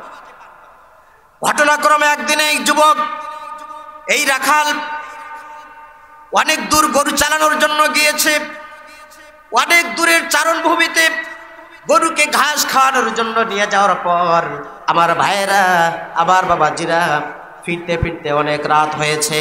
আমার ভাইয়েরা গরুর দুধগুলো এবার দহন করার পর দুই হাতের ভিতরে 2 গ্লাস দুধ নিয়ে মা বাবার কামরার ভিতরে যখন ঢুকে গেল, ঢুকে দেখে মা বাবা ঘুমিয়ে পড়েছেন, তারা আর জাগ্রত নাই। জোরে বলেন সুবহানাল্লাহ। ঘুমিয়ে গেছে, জাগ্রত নাই। এই যুবক চিন্তা করছে, আমি যখন যদি এখন মা বাবাকে জাগ্রত করি মা বাবার কষ্ট হবে, ঘুম তাদের ভেঙে যাবে। বাস এই যুবক মনে মনে বলছে যে না, আমি মা বাবাকে জাগাবো না। 2 হাতের ভিতরে 2 গ্লাস দুধ দিয়ে মায়ের শিওরের পাশে আমি দাঁড়িয়ে থাকবো। যতক্ষণ মা বাবা ঘুম থেকে জাগ্রত না হবেন ততক্ষণ নিজের পক্ষ থেকে আমি জাগাবো না। বলেন সুবহানাল্লাহ। আমার ভাইয়েরা দেখেন কি হয়। এই যুবক এবার 2 হাতের ভিতরে 2 গ্লাস দুধ লাগলেন। রাত যখন গভীর হয়ে গেল, হঠাৎ করে ফজরের নামাজের আজান হয়ে গেল। ফজরের নামাজের আজান হওয়ার পর মা বাবার ঘুম ভেঙে গেল। মা বাবার ঘুম ভাঙ্গার পর মা বাবা তাকে দেখে শিওরের ভেতরে নিজের কলিজার টুকরা সন্তান 2 হাতের ভেতরে 2 গ্লাস দুধ নিয়ে দাঁড়িয়ে আছে। মা বাবা জিজ্ঞাসা করে, সন্তান তুমি কি ঘুমাও না? সন্তান বলে, ও মা, আমি চিন্তা করলাম প্রতিদিন আমি গরুর দুধ দহন করার পর সর্বপ্রথম আমি তোমাদেরকে খাওয়াই, সন্তানকে খাওয়াই না, আমি আমার স্ত্রীকে খাওয়াই না, পরিবার পরিজনের কাউকে খাওয়াই না, তোমাদের আগে খাওয়াই, তারপর অন্যদেরকে দুধ পান করাই। ও বাপ, আমি আজকে এসে দেখলাম তোমরা ঘুমিয়ে পড়েছ, আমি নিজের পক্ষ থেকে তোমাদেরকে জাগাই নাই, তোমাদের কষ্ট হবে, এই কারণে 2 হাতের ভিতরে 2 গ্লাস দুধ নিয়ে আমি দাঁড়িয়েছিলাম। জোরে বলেন সুবহানাল্লাহ। মা এবার, বাবা এবার কলিজার টুকরা সন্তানের জন্য দুহাত উত্তোলন করে আল্লাহর কাছে দোয়া করলো, আল্লাহ আমার কলিজার টুকরা সন্তান আমাদের জন্য এত পরিমাণ অনুগ্রহ করেছে, এত পরিমাণ স্যাক্রিফাইস করেছে, আমাদের জন্য এত পরিমাণ কষ্ট করেছে। ও আল্লাহ, আমরা আমাদের সন্তানের প্রতি রাজি আর খুশি, মেহেরবানি করে ও মাবুদ, ও পরওয়ারদিগারে আলম, আমার সন্তানকে সকল ধরনের বালা মুসিবত থেকে আল্লাহ তুমি হেফাজত করো। বলেন সুবহানাল্লাহ। এইভাবে দোয়া করছে। আবার ভাইয়ারা, এইবার এই যুবক আল্লাহর কাছে বলছেন, ও গো আল্লাহ, এই যে আমি আল্লাহর কাছে দোয়া করেছি, এই যে আমি আমলটা করেছি মা বাবার জন্য, এই আমলটা যদি তোমার সন্তুষ্টির জন্য আমি করে থাকি, আল্লাহ মেহেরবানি করে আজকের এই বিপদ থেকে আমাদেরকে হেফাজত করো। বলেন সুবহানাল্লাহ। বাস, যুবক যখন এই দোয়া করলেন আল্লাহর কাছে এই আমলের ওসিলা ধরে, সঙ্গে সঙ্গে সেই গুহার মুখটা 3 ভাগের 1 ভাগ খুলে যায়। বলেন সুবহানাল্লাহ। বলেন আরো থাকে কয় ভাগ? আরো জোরে বলেন, আরো 2 ভাগ। বলেন তো যতটুকু সেই মুখটা খুলেছে এতটুকু জায়গা দিয়ে সেই গুহার ভিতর থেকে বের হওয়া সম্ভব? জোরে বলেন সম্ভব? সম্ভব নয়। আমার ভাইয়েরা, এবার দ্বিতীয় যুবক সে আল্লাহর কাছে দোয়া করতেছে যে আল্লাহ, আমার একজন পরমা সুন্দরী চাচাতো বোন ছিল, আমি তার প্রেমে আসক্ত ছিলাম আমার দেশের যুবকদের মতো। ঠিক না ভাই? ঠিক বলেন। সেই যুবক আল্লাহর কাছে দোয়া করছে যে আল্লাহ, আমার একজন চাচাতো বোন ছিল পরমা সুন্দরী, আমি তার প্রেমে আসক্ত ছিলাম, মনে প্রাণে আমি তাকে ভালোবাসতাম, এত পরিমাণ ভালোবাসতাম, দুনিয়ার সবকিছু একদিকে, আমার এই চাচাতো বোন একদিকে। এরকম যুবক আমাদের দেশে আছে না নাই? যারা বলেন আছে না নাই? সে তাকে ভালোবাসে, তার গার্লফ্রেন্ডকে এত ভালোবাসে, মা বলে যে বাবা আরেক জায়গায় তোমাকে বিয়ে দিই, বলে যে না। ভাই বলে যে তোকে আরেক জায়গায় বিয়ে দিই, বলে না। বাবা বলে আমরা তোকে সুন্দরভাবে দেখাশোনা করে ভালো জায়গায় বিয়ে দিই, বলে না। ছেলে বলে যে আমি তোমাকে ছাড়তে পারি, বাবাকে ছাড়তে পারি, মাকে ছাড়তে পারি, পরিবার পরিজন সবাইকে ছাড়তে পারি, আমার অমুক জরিনা খাতুনকে ছাড়তে পারি না। কথা বলে ঠিক না বে ঠিক? আছে না এরকম যুবক আমার দেশে? আমার ভাইরা, তো এই যুবক ছেলে এমন, সে বলতেছে দোয়ার ভিতরে বলতেছে যে আল্লাহ, আমার একজন চাচাতো বোন ছিল, আমি তার প্রেমে আসক্ত ছিলাম, জীবন দিয়ে আমি তাকে ভালোবাসতাম, মনে প্রাণে ভালোবাসতাম, আমি তাকে কাছে পাওয়ার জন্য বেকুল ছিলাম, মাতোয়ারা ছিলাম। আমি একদিন তাকে প্রস্তাব দিয়ে বসলাম আমার সেই চাচাতো বোনকে যে আমি তোমাকে ভালোবাসি, চলো আমি তোমার সাথে রাত্রি যাপন করতে চাই। চিৎকার করে বলেন নাউজুবিল্লাহ। আর একটু জোরে বলেন। কি নাউজুবিল্লাহ বলতে খারাপ লাগতেছে? জোরে বলেন নাউজুবিল্লাহ। বলেন একজন অবিবাহিত যুবক আর একজন অবিবাহিত যুবতী এক ঘরের ভিতরে রাত্রি যাপন করা জায়েজ না হারাম? জোরে বলেন, আর একটু জোরে বলেন। রাসূলুল্লাহ বলছেন একজন যুবক আর একজন যুবতী যদি একই ঘরের ভিতরে থাকে আর কেউ না থাকে, সেখানে তৃতীয় জন হয়ে যায় শয়তান। বলেন নাউজুবিল্লাহ। এই শয়তান সে উভয়জনকে প্রলুব্ধ করতে থাকে গুনাহের কাজের জন্য, যে একে অপরের সাথে মিশো, একে অপরের সাথে সংযুক্ত হও, একে অপরের সাথে জিনার মতো জঘন্য কাজ সম্পাদিত করো। কথা বলেন ঠিক না বেঠিক? আমার ভাইয়ারা, চাচাতো ভাই তার চাচাতো বোনকে প্রেমের প্রস্তাব দিয়ে বসলো যে আমি তোমাকে ভালোবাসি, আই লাভ ইউ, আমি তোমাকে ভালোবাসি আমার জীবনের চেয়ে, চলো আমরা এক জায়গায় রাত্রি যাপন করব। কিন্তু আমার ভাইয়ারা লক্ষ্য করুন, চাচাতো বোনের ভিতরে ছিল কার ভয়? জোরে বলেন, আর একটু জোরে বলেন। আল্লাহর ভয় ছিল তার চাচাতো বোনের ভিতরে। চাচাতো বোন বলছে অসম্ভব, কাল্লা, অসম্ভব, এটা হতে পারে না, আমি তোমার সাথে জিনা করতে পারবো না, কারণ হচ্ছে আমি আমার আরশ আজিমের মালিক আল্লাহকে ভয় করি। চিৎকার করে বলেন সুবহানাল্লাহ। আমার ভাইরা, চাচাতো ভাই এবার চিন্তায় পড়ে গেল যে কিভাবে তার চাচাতো বোনকে কাছে পাওয়া যাবে। আবার ভাইরা লক্ষ্য করেন, গভীরভাবে মনোযোগ দিবেন। একবার সেই দেশের ভিতরে অভাব অনটন দেখা দিল, সেই দেশের ভিতরে দুর্ভিক্ষ দেখা দিল। দুর্ভিক্ষ দেখে দেওয়ার পর এই চাচাতো ভাই ছিল অত্যন্ত সম্পদশালী আর তার চাচাতো বোন ছিল গরিব মানুষ। তিন বেলা খেতে পারতো না। যখন অভাব অনটন দেখা দিল, চাচাতো বোন এবারে চিন্তা করলো আমার চাচাতো ভাইয়ের কাছ থেকে কিছু টাকা পয়সা আনা যায়। চাচাতো বোন এবার চাচাতো ভাইয়ের কাছে গিয়ে বলল, ভাই রে ভাই, দেশের ভেতরে দুর্ভিক্ষ শুরু হয়েছে, অভাব অনটন শুরু হয়েছে, আমি তোমার কাছে আরজি জানাই, কিছু টাকা পয়সা আমাকে দিয়ে দাও, এই টাকা পয়সা দিয়ে আমার জীবিকা নির্বাহ যাতে করতে পারি, আমার মা বাবা সহ আমার ছোট্ট ছোট্ট ভাইদেরকে নিয়ে সুন্দরভাবে আমার জীবিকা নির্বাহ যাতে করতে পারি। ও আমার চাচাতো ভাই, আমাকে কিছু টাকা দাও। চাচাতো ভাই এবারে চিন্তা করছে এটাই সুবর্ণ সুযোগ, গোল্ডেন চান্স। বলছে, হ্যাঁ আমি তোমাকে টাকা দিতে রাজি আছি, শর্ত হলো আমার সাথে জিনা করতে হবে। ব্ল্যাকমেইল করলো। চাচাতো ভাই বলছে, ও চাচাতো বোন রে, আমি তোমাকে টাকা দেব, কিন্তু শর্ত হলো আমার সাথে জিনা করতে হবে। 150 স্বর্ণ মুদ্রা দেব। স্বর্ণ মুদ্রা, রূপার টাকা নয়, কাগজের টাকা নয়, স্বর্ণ মুদ্রা। দিনার বলা হয় স্বর্ণের মুদ্রাকে। 150 স্বর্ণ মুদ্রা, কত লক্ষ লক্ষ টাকা হিসাব করেন। চাচাতো বোনকে নিজের দিকে আকৃষ্ট করার জন্য, প্রলুব্ধ করার জন্য, গুনাহের কাজে উভয়জন নিমজ্জিত হওয়ার জন্য চাচাতো ভাই তার চাচাতো বোনকে ফুসলাতে লাগলো। চাচাতো বোন এরপরও চিন্তা করে যে না খেয়ে থাকতে পারি, কিন্তু এই গুনার কাজ করা যাবে? জোরে বলেন ভাই, করা যাবে? করা যাবে না। চাচাতো বোন চলে গেল যে না ভাই, এই কাজ আমি করতে পারবো না, প্রয়োজনে না খেয়ে আমি মারা যাব, তারপর আমি তোমার সাথে জিনার মতো জঘন্য কাজ সম্পাদন করতে পারবো না। কথা বলেন ঠিক না বেঠিক?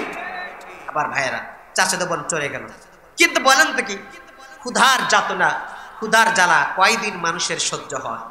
1 দিন, 2 দিন, 3 দিন, 4 দিন, 5 দিন, 7ম দিন অবশ্যই আপনি ক্ষুধার জ্বালায় কাতর হয়ে যাবেন। ঠিক না বেঠিক? যারা বলেন ঠিক না বেঠিক? আবার ভাইরা লক্ষ্য করেন, এইবার চাচাতো বোন পরের দিন চিন্তা করে, ক্ষুধার জ্বালনা তো আর সইতে পারি না, ক্ষুধার জ্বালা তো আর সইতে পারি না। এবার চাচাতো বোন সমস্ত ধরনের লাশ লজ্জার মাথা খেয়ে এবার তার চাচাতো ভাইয়ের কাছে আসছে। সে বলছে, চাচাতো ভাই, বড় বিপদের মধ্যে পড়ে গেছি ভাই, তুমি আমাকে স্বর্ণ মুদ্রা দিয়ে দাও, তুমি আমার সাথে যেই কাজ করতে চাবে আমি তোমার সাথে সেই কাজই করব। নাউজুবিল্লাহ বলেন। চাচাতো ভাই এবার আনন্দে আটখান হয়ে গেল, আনন্দে মাতোয়ারা হয়ে গেল। আমার ভাইয়েরা, চাচাতো ভাই এবার তাকে বলল, তোমার যত টাকা দরকার, যত স্বর্ণ মুদ্রা দরকার, সব আমি তোমাকে দিয়ে দেব, চলো আগে আমাদের মনের কামনা বাসনা পূর্ণ করি, অর্থাৎ জিনার মতো জঘন্য কর্মকাণ্ড আমরা সম্পাদন করি, এরপর আমি তোমাকে টাকা দেব। আমার ভাইরা লক্ষ্য করেন, গভীরভাবে মনোযোগ দেন। চাচাতো বোন এবার চাচাতো ভাইয়ের সাথে তার সেই কুপ্রস্তাবে রাজি হয়ে পাহাড়ের জঙ্গলে নির্জনা নিরালায় চলে গেল। চাচাতো ভাই আর চাচাতো বোন 2 জন মিলে পাহাড়িয়া জঙ্গলে চলে গেল। সেখানে যাওয়ার পর 2 জন মিলে গুনাহের কাজ শুরু করার জন্য ইচ্ছা পোষণ করলো। চাচাতো ভাই চাচাতো বোনের শরীর থেকে পোশাকগুলো এক এক করে খুলতে লাগলো। চাচাতো ভাই নিজেও নিজের শরীরের পোশাকগুলো খুলতে লাগলো, বস্ত্রহীন হয়ে গেল। এইবার চাচাতো ভাই তার চাচাতো বোনের সাথে জিনার মতো জঘন্য কর্মকাণ্ড সম্পাদন করার জন্য, নবীজি বলেন, এই যুবক তার চাচাতো বোনের 2 রানের উপরে উঠে বসে পড়লো যে এখন জিনা করবে। লক্ষ্য করেন মা বোনেরা, চাচাতো ভাই যখন এই উপক্রম হলো, চাচাতো ভাই জিনার মতো জঘন্য কাজ শুরু করবে, ঠিক এমন সময় চাচাতো ভাই তার চাচাতো বোনের চোখের দিকে তাকিয়ে দেখে চাচাতো বোনের চক্ষু দিয়ে অশ্রু জোরে পানি প্রবাহিত হয়। জোরে বলেন সুবহানাল্লাহ। চক্ষু দিয়ে অশ্রু জোরে পানি প্রবাহিত হচ্ছে। চাচাতো ভাই বলছে, আরে পাগলি, এখন তো আমাদের আনন্দের সময়, খুশির সময়, একজন যুবক আর যুবতী আমি আর তুমি এখানে আছি, কেউ নাই, এই মুহূর্তে তো তোমার খুশি হওয়ার দরকার, আনন্দিত হওয়ার দরকার, প্রফুল্ল হওয়ার দরকার। তুমি কাঁদছো কেন? কোন জিনিস তোমাকে কাঁদায় বলো? বাড়ির কথা মনে হয়েছে নাকি কিসের জন্য কাঁদছো? নাকি টাকা কম হয়েছে, আরো টাকা লাগবে বলো? কিন্তু চাচাতো বোন কি জবাবটা দিল, কি চমৎকার কথা! আমার দেশের মা বোনেরা এখান থেকে যদি শিক্ষা অর্জন করত, খোদার কসম সোনার বাংলাদেশে জিনার মতো জঘন্য কর্মকাণ্ড সম্পাদন হতো না। কথা বলেন ঠিক না বেঠিক? ইফটিজিং থাকতো না, জিনা থাকতো না, এরপরে আপনার ঘুষ থাকতো না, সুদ থাকতো না। মেয়েটি যেই কথা বলছে গোটা দেশের মানুষ যদি এই কথার উপর আমল করতে পারত। আবার ভাইয়েরা, চাচাতো বোন এবার বলছে, ও চাচাতো ভাই, কোন জিনিসের জন্য আমি কাঁদি না, বাড়ির জন্য আমি কাঁদি না, ক্ষুধার জ্বালায় আমি কাঁদি না, যে জিনিসের জন্য আমি কাঁদি সেটি হচ্ছে আখাফুল্লাহ, আমি আমার আল্লাহকে ভয় করি। জোরে বলেন সুবহানাল্লাহ। ক্ষণিকের আনন্দ মিটানোর জন্য, ক্ষণিকের যৌবনের জ্বালা মিটানোর জন্য আমি তোমার সাথে এই সামান্য সময় জিনার মতো জঘন্য কর্মকাণ্ড করব, কাল ময়দানে মাহশারে আল্লাহ রাব্বুল আলামিনের সামনে আমি আল্লাহর দরবারে কোনো জবাব দিতে পারবো না। জোরে বলেন সুবহানাল্লাহ। আবার ভাইরা বলেন দেখি, দুনিয়ার মানুষের ভেতরে যদি আল্লাহর ভয় থাকে, আল্লাহর ভয় থাকলে এই মানুষের দ্বারা, এই মেয়ের দ্বারা কোনোদিন জিনার মতো জঘন্য কাজ হতে পারে? জোরে বলেন হতে পারে নাকি? আপনারা জানেন হযরত ইউসুফ আলাইহিস সালাতু ওয়াস সালাম, জুলাইখা তাকে ধরে নিয়ে গেল রাজমহলে। জুলাইখা রাজপ্রাসাদের ভিতরে নিয়ে যাওয়ার পর জুলাইখা ইউসুফ আলাইহিস সালামের সাথে প্রেম নিবেদন করলো, প্রেমের প্রস্তাব পেশ করলো, বলে আমি তোমাকে ভালোবাসি, ইউসুফ আসো আমি আর তুমি জিনার মতো জঘন্য কাজ করে। ইউসুফ আলাইহিস সালাতু ওয়াস সালাম কাকে ভয় করেছিলেন বলেন? আরো জোরে বলেন কাকে? সেখানে আল্লাহকে ভয় করেছিলেন। ইউসুফ আলাইহিস সালাতু ওয়াস সালাম জুলাইখাকে বলছিলেন, জুলাইখা তুমি কি বলো, এটা আমি জিনার কাজ করব, এটা তো হতেই পারে না। তো জুলাইখা প্রেমের প্রস্তাব দেওয়ার পর সেখানে দেবতা ছিল, এই দেবতার মুখকে এরকম রুমাল দ্বারা ঢাকা শুরু করলো দেবতা, যাতে করে দেবতা না দেখে। ইউসুফ আলাইহিস সালাতু ওয়াস সালাম বললেন, জুলাইখা তুমি দেবতার মুখ ঢাকো কেন? বলে, আরে বুঝো না, আমি তোমার সাথে এই জঘন্য কাজ করব, যদি দেবতা দেখে ফেলে তাহলে কেমন হয়ে যায়। ইউসুফ আলাইহিস সালাতু ওয়াস সালাম বলছেন, আরে তুমি এমন দেবতার ইবাদত করো যে তার মুখের উপর পর্দা ঢেলে দিলে তিনি আর দেখতে পারে না, কিন্তু আমি তো এমন আল্লাহর ইবাদত করি যিনি আরশ আজিম থেকে আমাকে এখনো দেখছেন, রাজপ্রাসাদে থাকি, অট্টালিকার ভেতরে থাকি, নির্জনে নিরালায় থাকি, সমুদ্রের অতল গহ্বরে থাকি, যেখানেই থাকি না কেন আমার আল্লাহ তো আমাকে দেখতেছেন। কথা বলেন ঠিক না বেঠিক? আমার ভাইয়েরা, আবার ভাইয়েরা, এইবার তিনি লক্ষ্য করলেন চাচাতো বোনের চক্ষু দিয়ে অশ্রু জোরে পানি প্রবাহিত হয়। আবার ভাইয়েরা, চাচাতো ভাই এবার চাচাতো বোনকে লক্ষ্য করে বলতেছে, ও চাচাতো বোন সত্যিই তুমি কি আল্লাহর ভয়ে কাঁদো? বলে, হ্যাঁ আমি আল্লাহর ভয়ে কাঁদি। সঙ্গে সঙ্গে তার চাচাতো ভাই তার চাচাতো বোনকে ছেড়ে দিলেন, বললেন, চাচাতো বোন রে যাও, আমি তোমাকে ছেড়ে দিলাম, আমি তোমার সাথে জিনার কাজ করব না। চাচাতো বোনকে তিনি ছেড়ে দিলেন আর বললেন, আমি তোমাকে যে টাকাগুলো দিতে চেয়েছিলাম সেই টাকাগুলো আমি তোমাকে এমনি দিয়ে দেব, কারণ তোমার মতো পরহেজগার একজন মেয়েকে, তার সম্ভ্রম আর ইজ্জতকে আমি লুণ্ঠন করতে চাই না। জোরে বলেন সুবহানাল্লাহ। যুবক এবার আল্লাহর কাছে দোয়া করতেছে, গো আল্লাহ, এই যে আমি আমলটা করেছি এটা যদি তোমার সন্তুষ্টির জন্য যদি করে থাকি, ও মাবুদ, ও পরওয়ারদিগার, মেহেরবানি করে আজকের এই বিপদ থেকে আল্লাহ আমাদেরকে উদ্ধারের ব্যবস্থা তুমি করে দাও। জোরে বলেন সুবহানাল্লাহ। যুবক যেমনি দোয়া করলেন আল্লাহর কাছে, সঙ্গে সঙ্গে সেই গুহার মুখটা এক ভাগ খুলে গিয়েছিল। দোয়া করার সাথে সাথে গুহার দুইটা মুখ খুলে গেল। জোরে বলেন সুবহানাল্লাহ। আবার ভাইয়েরা, তাহলে বলেন তো গুহার কয় ভাগ খুলে গেল? আরো জোরে বলেন, আর একটু জোরে। দুই ভাগ খুলে গেল, আরো থাকে কয় ভাগ? এক ভাগ থাকে। এবার আরেকজন বলতেছে, আরেকজন যুবক আল্লাহর কাছে দোয়া করতেছে যে আল্লাহ, আমার অধীনে অনেকগুলো শ্রমিক কাজ করত, শ্রমিক বোঝেন না, কাজের মানুষ কাজ করত, তো আমি তাদেরকে কাজ সমাপ্ত হওয়ার পর আমি তাদেরকে তাদের মূল্য পরিশোধ করে দিলাম, কিন্তু তাদের ভিতর থেকে একজন টাকা নিল না, সে নারাজ, বলছে যে আমি তোমার টাকা নেব না। কেন নিবা না? কেন নিবা না? বলে যে না, আমি এই টাকা নেব না, আমি আরো বেশি নেব। মালিক বলছে না, তোমার সাথে যেটা চুক্তি ছিল সেই টাকাই নিতে হবে, বেশি নিবা কেন? এরকম অনেক শ্রমিক আছে না? যেটা নির্ধারিত মজুরি তার থেকে অনেক সময় বেশি চায়, জোর করে নেয়, আছে না নাই? মালিক যদি গৃহস্থ যদি ইচ্ছা করে বেশি দেয় সেটা ভিন্ন হিসাব, কিন্তু মালিকের জন্য কম দেওয়ার সুযোগ নাই, শ্রমিকের জন্য বেশি নেওয়ার সুযোগ নাই। কথা বলেন ঠিক না বেঠিক আমার ভাইয়েরা? তো মালিক এর কাছ থেকে টাকা না নিয়ে সেই যুবক চলে গেল। যখন চলে গেল তখন মালিক এবার চিন্তা করছে যে এই টাকা কি করা যায়। মালিক এবার চিন্তা করলেন যেহেতু বেচারা টাকা না নিয়ে চলে গেছে, এই টাকাগুলো তিনি ব্যবসার ভেতরে খাটালেন। কিছুদিন পরে সেই টাকা দিয়ে একটা ছাগল কিনলেন, এরপরে একটা ছাগল থেকে দুইটা ছাগল হলো, দুইটা ছাগল থেকে তিনটা ছাগল হলো, তিনটা থেকে চারটা হলো, চারটা থেকে পাঁচটা হলো, এইভাবে অনেকগুলো ছাগলের পাল হয়ে গেল। এরপরে সেই ছাগলের পাল বিক্রি করার পর একটা গরু কিনলেন, একটা গরু থেকে দুইটা গরু হয়ে গেল, তিনটা থেকে চারটা গরু হয়ে গেল, পাঁচটা গরু হয়ে গেল। আমার ভাইয়েরা, হঠাৎ করে অনেকদিন পর এই যে যুবক, এই যে শ্রমিক টাকা না নিয়ে চলে গিয়েছিল, সে আবার আসলো মালিকের কাছে। এসে বলছে, মালিক আমি যে আপনার বাড়িতে কাজ করতাম, আমি আপনার মেহেরবানি করে আমার টাকাটা আপনি পরিশোধ করে দেন। মালিক তখন বলছে, এই যে যতগুলি ছাগলের পাল তুমি দেখতে পাও, যতগুলো গরুর পাল তুমি দেখতে পাও, সবগুলো তুমি নিয়ে যাও। বলেন সুবহানাল্লাহ। শ্রমিক বলছে, আপনি কি আমার সাথে ঠাট্টা করেন? আমি যেটা টাকা পাই সেই টাকা দেন, আমি এতগুলো তো আমি চাই নাই।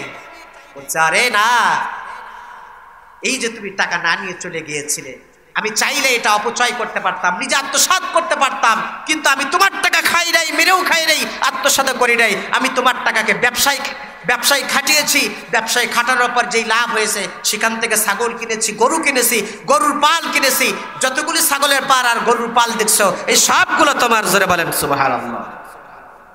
এইবার এই যুবক আল্লাহর কাছে দোয়া করছে, মালিক ও মালিক, আমি যে শ্রমিকের সাথে এই যে কাজটা করেছি এটা যদি তোমার সন্তুষ্টির জন্য করে থাকি, আল্লাহ মেহেরবানি করে এই বিপদ থেকে উদ্ধারের ব্যবস্থা আল্লাহ তুমি করে দাও। যেমনি দোয়া করেছে সঙ্গে সঙ্গে আমার ভাইয়ারা সেই গুহার ভেতর থেকে যে তিন ভাগের দুই ভাগ খুলে গিয়েছিল, আরেক ভাগ কমপ্লিটলি টোটাল ভাবে সেই গুহার ভিতরকার মুখের যেই বিশাল বড় একখণ্ড পাথর চাপা দেওয়া ছিল, সেই পাথরটি, সেই পাথরের খণ্ডটি সেখান থেকে দূরে সরে গেল। জোরে বলেন সুবহানাল্লাহ। কে সরাইলেন? জোরে বলেন, কে সরাইছেন? আমার ভাইরা, তাহলে যেটা বোঝানোর জন্য এই হাদিসের অবতারণা করলাম, বলেন দেখি, মা বাবার সাথে যদি সুসম্পর্ক বজায় থাকে বিপদ থেকে উদ্ধার করবেন কে? জোরে বলেন কে? রিজিকের ভেতরে কে বরকত দান করবেন? সব কিছু আল্লাহ। তাহলে বলছিলাম রিজিক বৃদ্ধির 3 নম্বর আমল হলো যে যদি আমরা আমাদের রক্তের সম্পর্কের আত্মীয়, বিশেষ করে মা বাবার সাথে আমাদের সম্পর্ক ভালো হয়, বিপদ থেকেও আল্লাহ উদ্ধার করবেন, রিজিকের ভেতরে বরকত দান করবেন কে? জোরে বলেন কে? আবার ভাইয়েরা আমার, বাবাজিরা লক্ষ্য করেন, রিজিক বৃদ্ধির 3 নম্বর আমল হলো মা বাবা সহ রক্তের সম্পর্কের আত্মীয়দের সাথে ভালো আচরণ করা। আবার ভাইয়েরা, রিজিক বৃদ্ধির 4 নম্বর আমল হলো আল্লাহ রাব্বুল আলামিন কোরআনে কারীমের মধ্যে বলছেন, মানুষ যদি নামাজ কায়েম যদি করতে পারে, 5 ওয়াক্ত নামাজ যদি জামাতের সাথে আদায় করতে পারে, আল্লাহ রাব্বুল আলামিন তাদের রিজিকের মধ্যে বরকত দান করবেন। বলেন সুবহানাল্লাহ। 5 ওয়াক্ত নামাজ পড়বেন, রিজিকের ভেতরে কে বরকত দান করবে? বলেন, জোরে বলেন কে?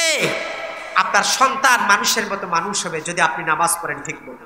আপনার ফসলের ভিতরে বরকত হবে, দোকানের ভিতরে বরকত হবে, এরপরে আপনার যে ব্যবসা শুরু করবেন সেই ব্যবসার ভিতরে লাভ হবে, সকল ক্ষেত্রে আপনি লাভবান হবেন, আপনার জীবনটাকে আল্লাহ বারাকা দ্বারা ভরপুর করে দিবেন। বলেন সুবহানাল্লাহ। তাহলে নামাজ, 5 ওয়াক্ত নামাজ জামাতের সাথে আদায় করার দরকার আছে না নাই? যদি বলেন আছে না নাই? বলেন, কাজ আগে না নামাজ আগে? বলেন একটু জোরে বলেন, আর একটু জোরে বলেন। নামাজ আগে, কাজ আমার পরে, নামাজ আমার আগে, ব্যবসা আবার পরে, নামাজ আমার আগে। তাহলে দোকানের ভিতরে আপনি বসে আছেন, ঠিক এমন সময় মসজিদের মিনার থেকে আওয়াজ, আজানের আওয়াজ আপনার কানের ভেতরে প্রতিধ্বনিত হলো, তাহলে কি দোকানের ভেতরে বসে থাকবেন না মসজিদে যাবেন? যারা বলেন। কিন্তু আজকালকার মানুষ মনে করে, হারে এই ব্যবসা ছেড়ে আমি যদি যাই তাহলে তো আবার ব্যবসার লালবাতি জ্বলে দেবে, এখন যদি কাস্টমার আসে আর যদি আমি মসজিদে যাই তাহলে তো আমার ব্যবসার ভেতরে লস। আছে না নাই? আবার মানুষ যারা বলেন আছে না নাই? অথচ আল্লাহ রাব্বুল আলামিন সূরা আনফালের ভিতরে বলছেন আল্লাযীনা ইউকিমুনাস সালাত ওয়া মিম্মা রাযাকনাহুম ইউনফিকুন, যদি যারা নামাজ কায়েম করবে আমি আল্লাহ তাদেরকে যে রিজিক দিয়েছি এখান থেকে যারা খরচ করবে উলাইকা লাহুম মাগফিরাতুন ওয়া রিজকুন কারীম, তাদের জন্য আমি আল্লাহর পক্ষ থেকে ক্ষমার ঘোষণা আর তাদের জন্য সম্মানজনক রিজিক আমি আল্লাহ দেব। জোরে বলেন সুবহানাল্লাহ। আবার ভাইরা লক্ষ্য করেন, 5 ওয়াক্ত যদি নামাজ আমরা আদায় করতে পারি রিজিকের মধ্যে কে বরকত দান করবেন বলেন? থেকে যখন তোমার কানের ভিতর আওয়াজ ভেসে যাবে দোকানদারি বন্ধ করে তুমি মসজিদে চলে যাবে। বলেন সুবহানাল্লাহ। এই শর্ত যদি তুমি মানো তাহলে আমি তোমাকে মুরিদ বানাবো, নইলে আমি তোমাকে মুরিদ বানাতে পারবো না। আমার দেশের অনেক পীর এমন আছে না নাই, বলে যে যখন কেউ মুরিদ হয় তখন তার দিকে লক্ষ্য করে যে এই বেটা ধনী না গরিব। যদি ধনী হয় কানে কানে বলে যে আমার কিন্তু প্রতি বছর এখানে ওরস হয়, আমার দরবারে মুরিদ হলে এখানে প্রতি বছর একটা করে গরু দেওয়া লাগবে। আছে না নাই? যারা বলেন আছে না নাই? হাসান বসরি রহমাতুল্লাহ আলাইহি কেমন মানুষ, তারা নামাজের শর্ত দিয়ে মুরিদ বানায়। আবার ভাইয়েরা লক্ষ্য করেন, যুবক মুরিদ এবার হযরত হাসান বসরি রহমাতুল্লাহ আলাইহির কাছে মুরিদ হওয়ার পর চলে গেলেন। তার পরের দিন তিনি দোকানের ভিতরে বসে গেলেন। দোকানের ভিতরে বসার পর সকাল থেকে নিয়ে সন্ধ্যা পর্যন্ত দোকানের ভিতরে বসে একটা কাস্টমার নাই। হঠাৎ করে মাগরিবের নামাজের আজান হয়ে গেল। মাগরিবের নামাজের আজান হওয়ার পর এমন সময় একজন কাস্টমার আসছে দোকানের সামনে, এসে বলছেন ভাই আমি আপনার দোকান থেকে কিছু মালামাল কিনতে চাই, মালামাল কিনতে চাই, আপনি আপনার দোকান থেকে কিছু মালামাল আমার কাছে বিক্রয় করেন। হযরত হাসান বসরি রহমাতুল্লাহ আলাইহির সেই যুবক মুরিদ বললেন না না না, মসজিদ থেকে আজান হয়েছে, মিম্বার থেকে, মসজিদের মিম্বার থেকে আওয়াজ আমি শুনতে পেরেছি আজানের, আমি তোমার কাছে এখন মালামাল বিক্রি করতে পারবো না। কারণ হলো আমার পীর সাহেব বলেছেন আজান হওয়ার সাথে সাথে মসজিদে যেতে হবে। বলেন সুবহানাল্লাহ। আবার ভাইয়েরা তিনি সেই যুবকের কাছে, কাস্টমারের কাছে মালামাল বিক্রি করলেন না, মসজিদে চলে গেলেন। মসজিদে যাওয়ার পর নামাজ তিনি আদায় করলেন। এইদিকে যুবক পার্শ্ববর্তী একটা দোকানের ভেতরে চলে যায়। পার্শ্ববর্তী দোকানদার ছিল একজন খ্রিস্টান দোকানদার। খ্রিস্টান দোকানদার মনে মনে মুস্কি মুস্কি হাসে আর বলে এ পোড়া কপাল, এ পোড়া কপাল, কাস্টমার কি কেউ ফেরত দেয় নাকি? কাস্টমার হলো লক্ষ্মী, ঠিক না ঠিক বলে? আমার ভাইয়েরা এইবার যুবক মসজিদে চলে গেলেন। মসজিদ থেকে যখন তিনি নামাজ পড়ে ফিরে আসলেন, ফিরে আসার পর তিনি লক্ষ্য করলেন তার দোকানের সামনে অসংখ্য অগণিত মানুষ তার দোকান থেকে মালামাল ক্রয় করার জন্য লাইন ধরে তারা দাঁড়িয়ে আছে। হযরত হাসান বসরি সেই যুবক মুরিদ ডাক দিয়ে বললেন ও আল্লাহর বান্দারা, তোমরা কারা, কেন এসেছো আমার দোকানের সামনে? তারা বলছেন ও আল্লাহর বান্দা, আমরা তোমার দোকান থেকে মালামাল কেনার জন্য এসেছি। আল্লাহর বান্দা তিনি আশ্চর্য হলেন, যতদিন পর্যন্ত আমি ব্যবসা করি এতগুলো কাস্টমার তো আমার জীবনে আমি কোনোদিন দেখি নাই, এই কাস্টমারগুলো কোথায় থেকে আসলো? দোকানের ঝাপটা খোলার পর যখন তিনি তাদের কাছে মালামাল বিক্রয় করতে শুরু করলেন, পরবর্তীতে হিসাব করে দেখে এত মানুষ তার দোকান থেকে মালামাল ক্রয় করেছে, কিনেছে, কেনার পরে এত পরিমাণ তার লাভ হয়েছে, জীবনে কোনোদিন এত পরিমাণ তিনি লাভ করতে পারে না। আবার ভাইয়েরা তার পরের দিন পীর সাহেবের দরবারে চলে গেছেন। হাসান বসরি রহমাতুল্লাহ আলাইহি দূর থেকে দেখেই তাকে মুস্কি মুস্কি হাসতেছেন আর বলতেছেন এ যুবক, মনে হয় গতকাল অনেক ভালো ধরনের তুমি ব্যবসা করেছো। বলে জি হুজুর। হযরত হাসান বসরি বললেন শুকরিয়া আদায় কর, সেই আল্লাহর তুমি শুকরিয়া আদায় করো যে আল্লাহ তুমি নামাজকে প্রাধান্য দেওয়ার কারণে আসমানের ফেরেশতাগুলোকে তোমার দোকানের কাস্টমার বানায় আল্লাহ পাঠিয়ে দিয়েছে। আমার ভাইরা বলেন দেখি, তাহলে আপনি যদি একজন ব্যবসায়ী হন, আজান শোনার পর যদি মসজিদে যান, ব্যবসার ভিতরে কে বরকত দান করবেন? আরো যারা বলেন কে বরকত দান করবেন? আবার ভাইয়ের এই সহজ কথা আজকের মানুষ বোঝে না। এত সুন্দর আপনাদের মসজিদ, আমি কিন্তু আপনাদের এই মসজিদে নামাজ পড়িয়েছিলাম 2016 সালে। আমার ভাইয়েরা অনেকে আমাকে চেনেন, আমি আপনাদেরকে উদাত্ত আহ্বান জানাবো, সুন্দর মসজিদ হয়েছে, যদি আপনারা নামাজ যদি না পড়েন এই সুন্দর মসজিদ দিয়ে কোনো লাভ হবে না। বলেন ঠিক না বেঠিক? একতলা থেকে দুইতলা করলেন, তিনতলা থেকে চারতলা করলেন, পাঁচতলা করলেন, মসজিদ বড় করলেন, কিন্তু 5 ওয়াক্ত নামাজ ইমাম সাহেব, মুয়াজ্জিন সাহেব, খাদেম সাহেব আর 5 জন, আর কেউ নাই। ঠিক না বেঠিক? বলেন, যারা বলেন ঠিক না বেঠিক? ঈদে কি লাভ হবে বলেন? যতদিন পর্যন্ত জুমার নামাজের যতগুলো মুসল্লি, এই সমস্ত মুসল্লি যতদিন পর্যন্ত ফজরের নামাজ শরীক হবে না, ততদিন পর্যন্ত আমার দেশে ইসলাম কোনোদিন কায়েম হবে না। ইসলাম তো সেই দিনই কায়েম হবে যেদিন ফজরের নামাজের ভিতরে ঠিক ততগুলো মুসল্লি থাকবে, যে পরিমাণ মানুষ একেবারে জুমার দিন জুমার নামাজে যত মানুষ হাজির হয়, ফজরের নামাজে যদি মানুষ ততগুলো উপস্থিত হয়, বুঝবেন মানুষের হৃদয়ের পরিবর্তন হয়েছে। কথা বলেন ঠিক না বেঠিক? তাছাড়া কোনোদিন এই দেশের পরিবর্তন হতে পারে না।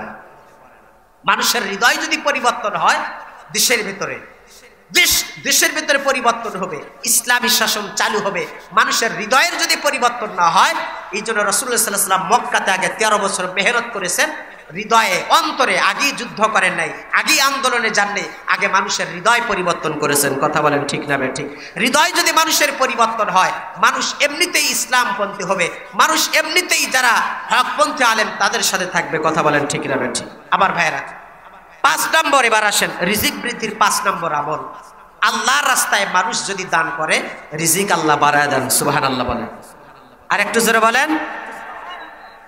আল্লাহর রাস্তায় যত পরিমাণ দান করবেন, আল্লাহ তত রিজিক বাড়ায় দিবেন। সুবহানাল্লাহ। এটা হচ্ছে রিজিক বৃদ্ধির 5 নম্বর আমল। আল্লাহর রাস্তায় দান করতে রাজি আছেন তো ইনশাআল্লাহ? জোরে বলেন, রাজি আছেন?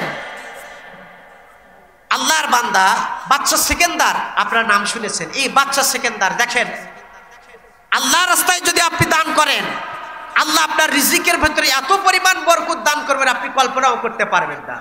রাসূলুল্লাহ সাল্লাল্লাহু আলাইহি ওয়াসাল্লাম হাদিসের মধ্যে বলছেন, একজন মানুষ যদি আল্লাহকে সন্তুষ্ট করার জন্য একটা খেজুর খুরমা পরিমাণ যদি আল্লাহর রাস্তায় দান করে, আল্লাহ এটার সওয়াবকে বাড়াইতে বাড়াইতে উহুদ পাহাড় পরিমাণ সওয়াব করে দেন। বলেন সুবহানাল্লাহ।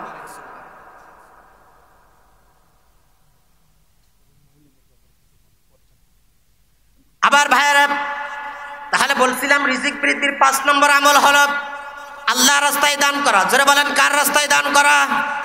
আল্লাহর রাস্তায় যদি মানুষ দান করতে পারে, আল্লাহ রাব্বুল আলামিন বলেন, বান্দা আমি আল্লাহর রাস্তায় দান করলে আমি আল্লাহ তোমার রিজিকের মধ্যে বরকত দান করব। বলেন সুবহানাল্লাহ। আবার ভাইয়েরা, তাহলে রিজিক বৃদ্ধির কয়টা আমল বললাম বলেন? জোরে বলেন। 10টার ভেতরে কয়টা? 5টা। এবার আসেন বলেন দেখি, মা বোনদের সম্পর্কে কিছু বলার দরকার আছে না নাই? মা বোনদের সম্পর্কেও কিছু কথা, কিছু ওয়াজ করার দরকার, কারণ তারাই হলো এখন দেশের সরকার। ঠিক না বেঠিক? বলেন। আবার দেশের নারীদের সম্পর্কে যদি কিছু না বলি, এটা তো হয় না। ঠিক না বেঠিক? বলেন। আবার ভাইয়েরা, আমি একটু খেয়াল করে লক্ষ্য করেন, মা বোনদের জীবনে দৈনন্দিন 10টা কাজ করা হারাম। যারা বলেন কয়টা? যারা বলেন 10টা কাজ মা বোনেরা দৈনন্দিন করতে পারবে না, তাদের জীবনে 10টা কাজ করা হারাম। 1 নম্বর, মহিলারা কোনোদিন আজান দিতে পারবে না। পারবে? যারা বলেন পারবে, এই আজান দিতে পারবে না। নাম্বার 2, মহিলারা ইমামতি করতে পারবে না। নাম্বার 3, মহিলারা সূরা কেরাত জোরে পড়তে পারবে না। নাম্বার 4, মহিলারা যারা জানামাজ পড়াতে পারবে না। পারবে? নাম্বার 5 হলো মহিলারা মুর্দা দাফন করতে পারবে না। নাম্বার 6 হলো একজন মহিলা একের অধিক স্বামী গ্রহণ করতে পারবে না। পারবে? যদি তাসলিমা নাসরিন মার্কা হয় তাহলে হয়তো পারবে। ঠিক না ভাই? ঠিক বলেন। পারবে না এটা। নাম্বার 8 হলো একজন মহিলা একজন ভাইয়ের বেশি অংশ পারবে না। একজন মহিলা ততটুকুই অংশ পাবে, ভাইয়ের অর্ধেক। ভাই পাবে ডাবল, আর বোন পাবে কতটুকু বলেন? অর্ধেক। নাম্বার 9 হলো কোন সন্তানকে স্বামীর অনুমতি ছাড়া দুধ পান করাতে পারবে না। অর্থাৎ আপনার স্ত্রী অন্য কারো সন্তানকে দুধ পান করাতে পারবে না স্বামীর অনুমতি ছাড়া, কারণ দুগ্ধ সন্তান হবে। এরপরে 10 নম্বর হলো হাইস্ট ফাস্ট চলাকালীন, মিলস চলাকালীন মহিলারা নামাজ আদায় করতে পারবে না। পারবে? ইবাদত করতে পারবে না। এটা হচ্ছে দৈনন্দিন 10টা কাজ করা হারাম। আমার ভাইয়েরা এবার লক্ষ্য করেন, মহিলাদের জন্য মা বোনেরা যদি 4টা আমল করে, জোরে বলেন কয়টা? আর একটু জোরে বলেন, একটু জোরে বলেন। 4টা আমল যদি কোনো মা বোন করতে পারে, রাসূলুল্লাহ সাল্লাল্লাহু আলাইহি ওয়াসাল্লাম বলছেন এই মহিলার মৃত্যুবরণ করতে দেরি, জান্নাতের ভিতরে তার দরজা খুলতে দেরি হবে না। বলেন সুবহানাল্লাহ। আবার ভাইয়েরা বিশ্বনবী বলেন, আইয়ুমা ইমরাতিন সাল্লাত খামসাহা ওয়া সাহাবাত শাহরাহা ওয়া হাফিজাত ফারজাহা ওয়া আতাআত বালাহা ফালতাদখুল মিন আইয়ি আবওয়াবিল জান্নাতি শাত আও কামা ক্বালা নবী সাল্লাল্লাহু আলাইহি ওয়াসাল্লাম। আল্লাহর নবী বলেন, কোন মহিলা যদি 4টা আমল করে, আল্লাহর নবী বলেন সেই 4টা আমলের ভিতরে থেকে 1 নম্বর হলো আইয়ুমা ইমরাতিন সাল্লাত খামসাহা, যদি কোনো মা বোন 5 ওয়াক্ত নামাজ পড়ে, ওয়া সাহাবাত শাহরাহা, যদি রমজান মাসের রোজা রাখে, ওয়া হাফিজাত ফারজাহা, যদি নিজের লজ্জাস্তরের হেফাজত করে, পর্দা মেইনটেইন করে। নাম্বার 4 হলো ওয়া আতাআত বালাহা, কোন মহিলা যদি স্বামীর আনুগত্য করে, স্বামীর যদি সৎ কাজের আনুগত্য করে, এই 4টা আমল যদি কোনো মা বোন করতে পারে, আল্লাহ রসুল বলছেন মৃত্যুবরণ করার সাথে সাথে আল্লাহ রাব্বুল আলামিন ওই নারীর জন্য কবরটাকে জান্নাতুল ফেরদাউস বানিয়ে দিবে। তাহলে 3 নম্বর ছিল হাফিজাত ফারজাহা, লজ্জাস্থানের হেফাজত। যারা বলেন কার হেফাজত? লজ্জাস্থানের হেফাজত করা, অর্থাৎ পর্দার বিধান মেইনটেইন করা। বলেন তো আমাদের দেশে পর্দার বিধান আছে? যারা বলেন আছে? তবে আছে 2 জায়গায়। কয় জায়গায় পর্দা বলেন? আমাদের দেশের ভিতরে যে আমাদের পরিবারে 2 জায়গায় শুধুমাত্র পর্দা। একটা হচ্ছে দরজার পর্দা, আর একটা হচ্ছে জানালার পর্দা। ঠিক না বেঠিক? এটা ছাড়া ভাই আর কোনো পর্দা নাই। রাসূলুল্লাহ সাল্লাল্লাহু আলাইহি ওয়াসাল্লাম বলছেন, এই কোনো মা বোন যদি পর্দার বিধান মেইনটেইন করে, হিজাব মেইনটেইন করে যদি চলে, আল্লাহর কসম সেই মহিলা মৃত্যুবরণ করতে দেরি, জান্নাতুল ফেরদাউসের মেহমান হতে দেরি হবে না। বলেন সুবহানাল্লাহ। আবার ভাইয়েরা দেখেন হযরত ফাতিমাতুজ জোহরা রাদিয়াল্লাহু তাআলা আনহা, আল্লাহর নবীর মেয়ে ফাতিমাতুজ জোহরা কি পরিমাণ পর্দার বিধান মেইনটেইন করে চলেছেন। হযরতে ফাতিমাতুজ জোহরা রাদিয়াল্লাহু তাআলা আনহা যখন তার ইন্তেকালের সময় ঘনিয়ে আসলো, হযরতে আলী রাদিয়াল্লাহু তাআলা আনহুকে তার প্রাণপ্রিয় স্বামীকে ডাক দিয়ে বলছেন, প্রাণপ্রিয় স্বামী আমার, আমি আপনার কাছে একটা বিষয় জানাতে চাই। সেটা হলো, আমি যখন মারা যাব, বেশি মানুষকে আমার জানাজার নামাজে দাওয়াত দিবেন না, অল্প সংখ্যক মানুষ এসে আপনি আমার জানাজার নামাজ পড়ায় দিবেন।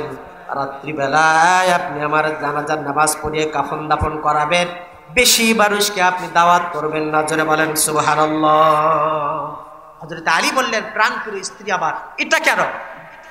এটা কেন? এটা কেন? হযরত ফাতিমাতুজ জোহরা রাদিয়াল্লাহু তাআলা বলছেন যে এটার কারণ হলো যে আমি যতদিন পর্যন্ত বেঁচে ছিলাম, যতদিন আমি বেঁচে ছিলাম, আমার চেহারা কেউ দেখতে পারে নাই। আমার ইন্তেকালের পরেও যাতে কোনো পর পুরুষ আমার চেহারা না দেখতে পারে। বলেন সুবহানাল্লাহ। আবার ভাইয়ারা, হযরত ফাতিমাতুজ জোহরা রাদিয়াল্লাহু তাআলার ইন্তেকাল হয়ে গেল রাত্রিবেলায়। কাফন দাফন করানোর পর হযরত আবু যর গিফারি রাদিয়াল্লাহু তাআলা আনহু কবরের কাছে গিয়ে বলছেন, এই কবর, তুমি কি জানো নাকি আজকে তোমার ভেতরে কাকে দাফন করা হলো? কবর বলে, না আমি জানি না। হযরত আবু যর গিফারি রাদিয়াল্লাহু তাআলা আনহু কবরকে লক্ষ্য করে বলছেন, ও কবর, আজকে তোমার ভেতরে যাকে দাফন করা হলো তিনি হলেন জান্নাতি রমণীদের সরদার হযরত ফাতিমাতুজ জোহরা। তাকে কবরস্থ করা হলো। খবরদার কবর বেয়াদবি করবি না। এইবার হযরত আবু যর দ্বিতীয়বার বলে, কবর, তুমি কি জানো নাকি তোমার ভেতরে কাকে দাফন করা হলো? আজকে তোমার ভেতরে যাকে দাফন করা হলো তিনি হলেন জান্নাতি যুবকদের সরদার হযরত হাসান আর হুসাইনের আম্মা। খবরদার কবর বেয়াদবি করবি না। নাম্বার 3 এবার ডাকতে বলছে, এ কবর, তুমি কি জানো নাকি তোমার ভেতরে কাকে দাফন করা হলো? আজকে তোমার ভেতরে যাকে দাফন করা হলো তিনি হলেন বিশ্ব নবী মুহাম্মদুর রাসূলুল্লাহর কলিজার টুকরা মেয়ে। খবরদার কবর বেয়াদবি করবি না। কবর এবার ডাক দিয়ে বলতেছে, হে আবু যর, আমি তো জান্নাতি রমণীদের সরদারকে আমি চিনি না, আমি হযরত ফাতিমাতুজ জোহরাকে আমি চিনি না, বিশ্ব নবীর কন্যা আমি চিনি না, আমি চিনি শুধুমাত্র ঈমান আর আমল। ঈমান আর আমল নিয়ে যদি কোনো মহিলা যদি আমার ভেতরে আসে, আমি কবর তার জন্য জান্নাতুল ফেরদাউসের মেহমান তাকে বানিয়ে দেব। বলেন সুবহানাল্লাহ। আর যদি কোন মহিলা পর্দার বিধান মেনটেন করে নাই, হিজাব মেনটেন করা ছাড়া যদি আমার ভেতরে আসে, আমি কবর তাকে এমন যদি চাপ দেব, এক পার্শ্বের হাড়গুলো অপর পার্শ্বের ভেতরে ঢুকে যাবে। আমার মা বোনেরা যারা আলোচনা শুনছেন, পর্দার বিধান মেনটেন করুন, বাহিরে যাওয়ার সময় পর্দার বিধান মেনটেন করুন, হিজাব মেনটেন করুন। হিজাব মেনটেন করে যদি আপনি মারা যান, আল্লাহ রাসূল বলছেন মৃত্যুবরণ করতে দেরি, আপনার কবরটা জান্নাতুল ফেরদাউস বানাইতে দেরি হবে না। বলেন সুবহানাল্লাহ।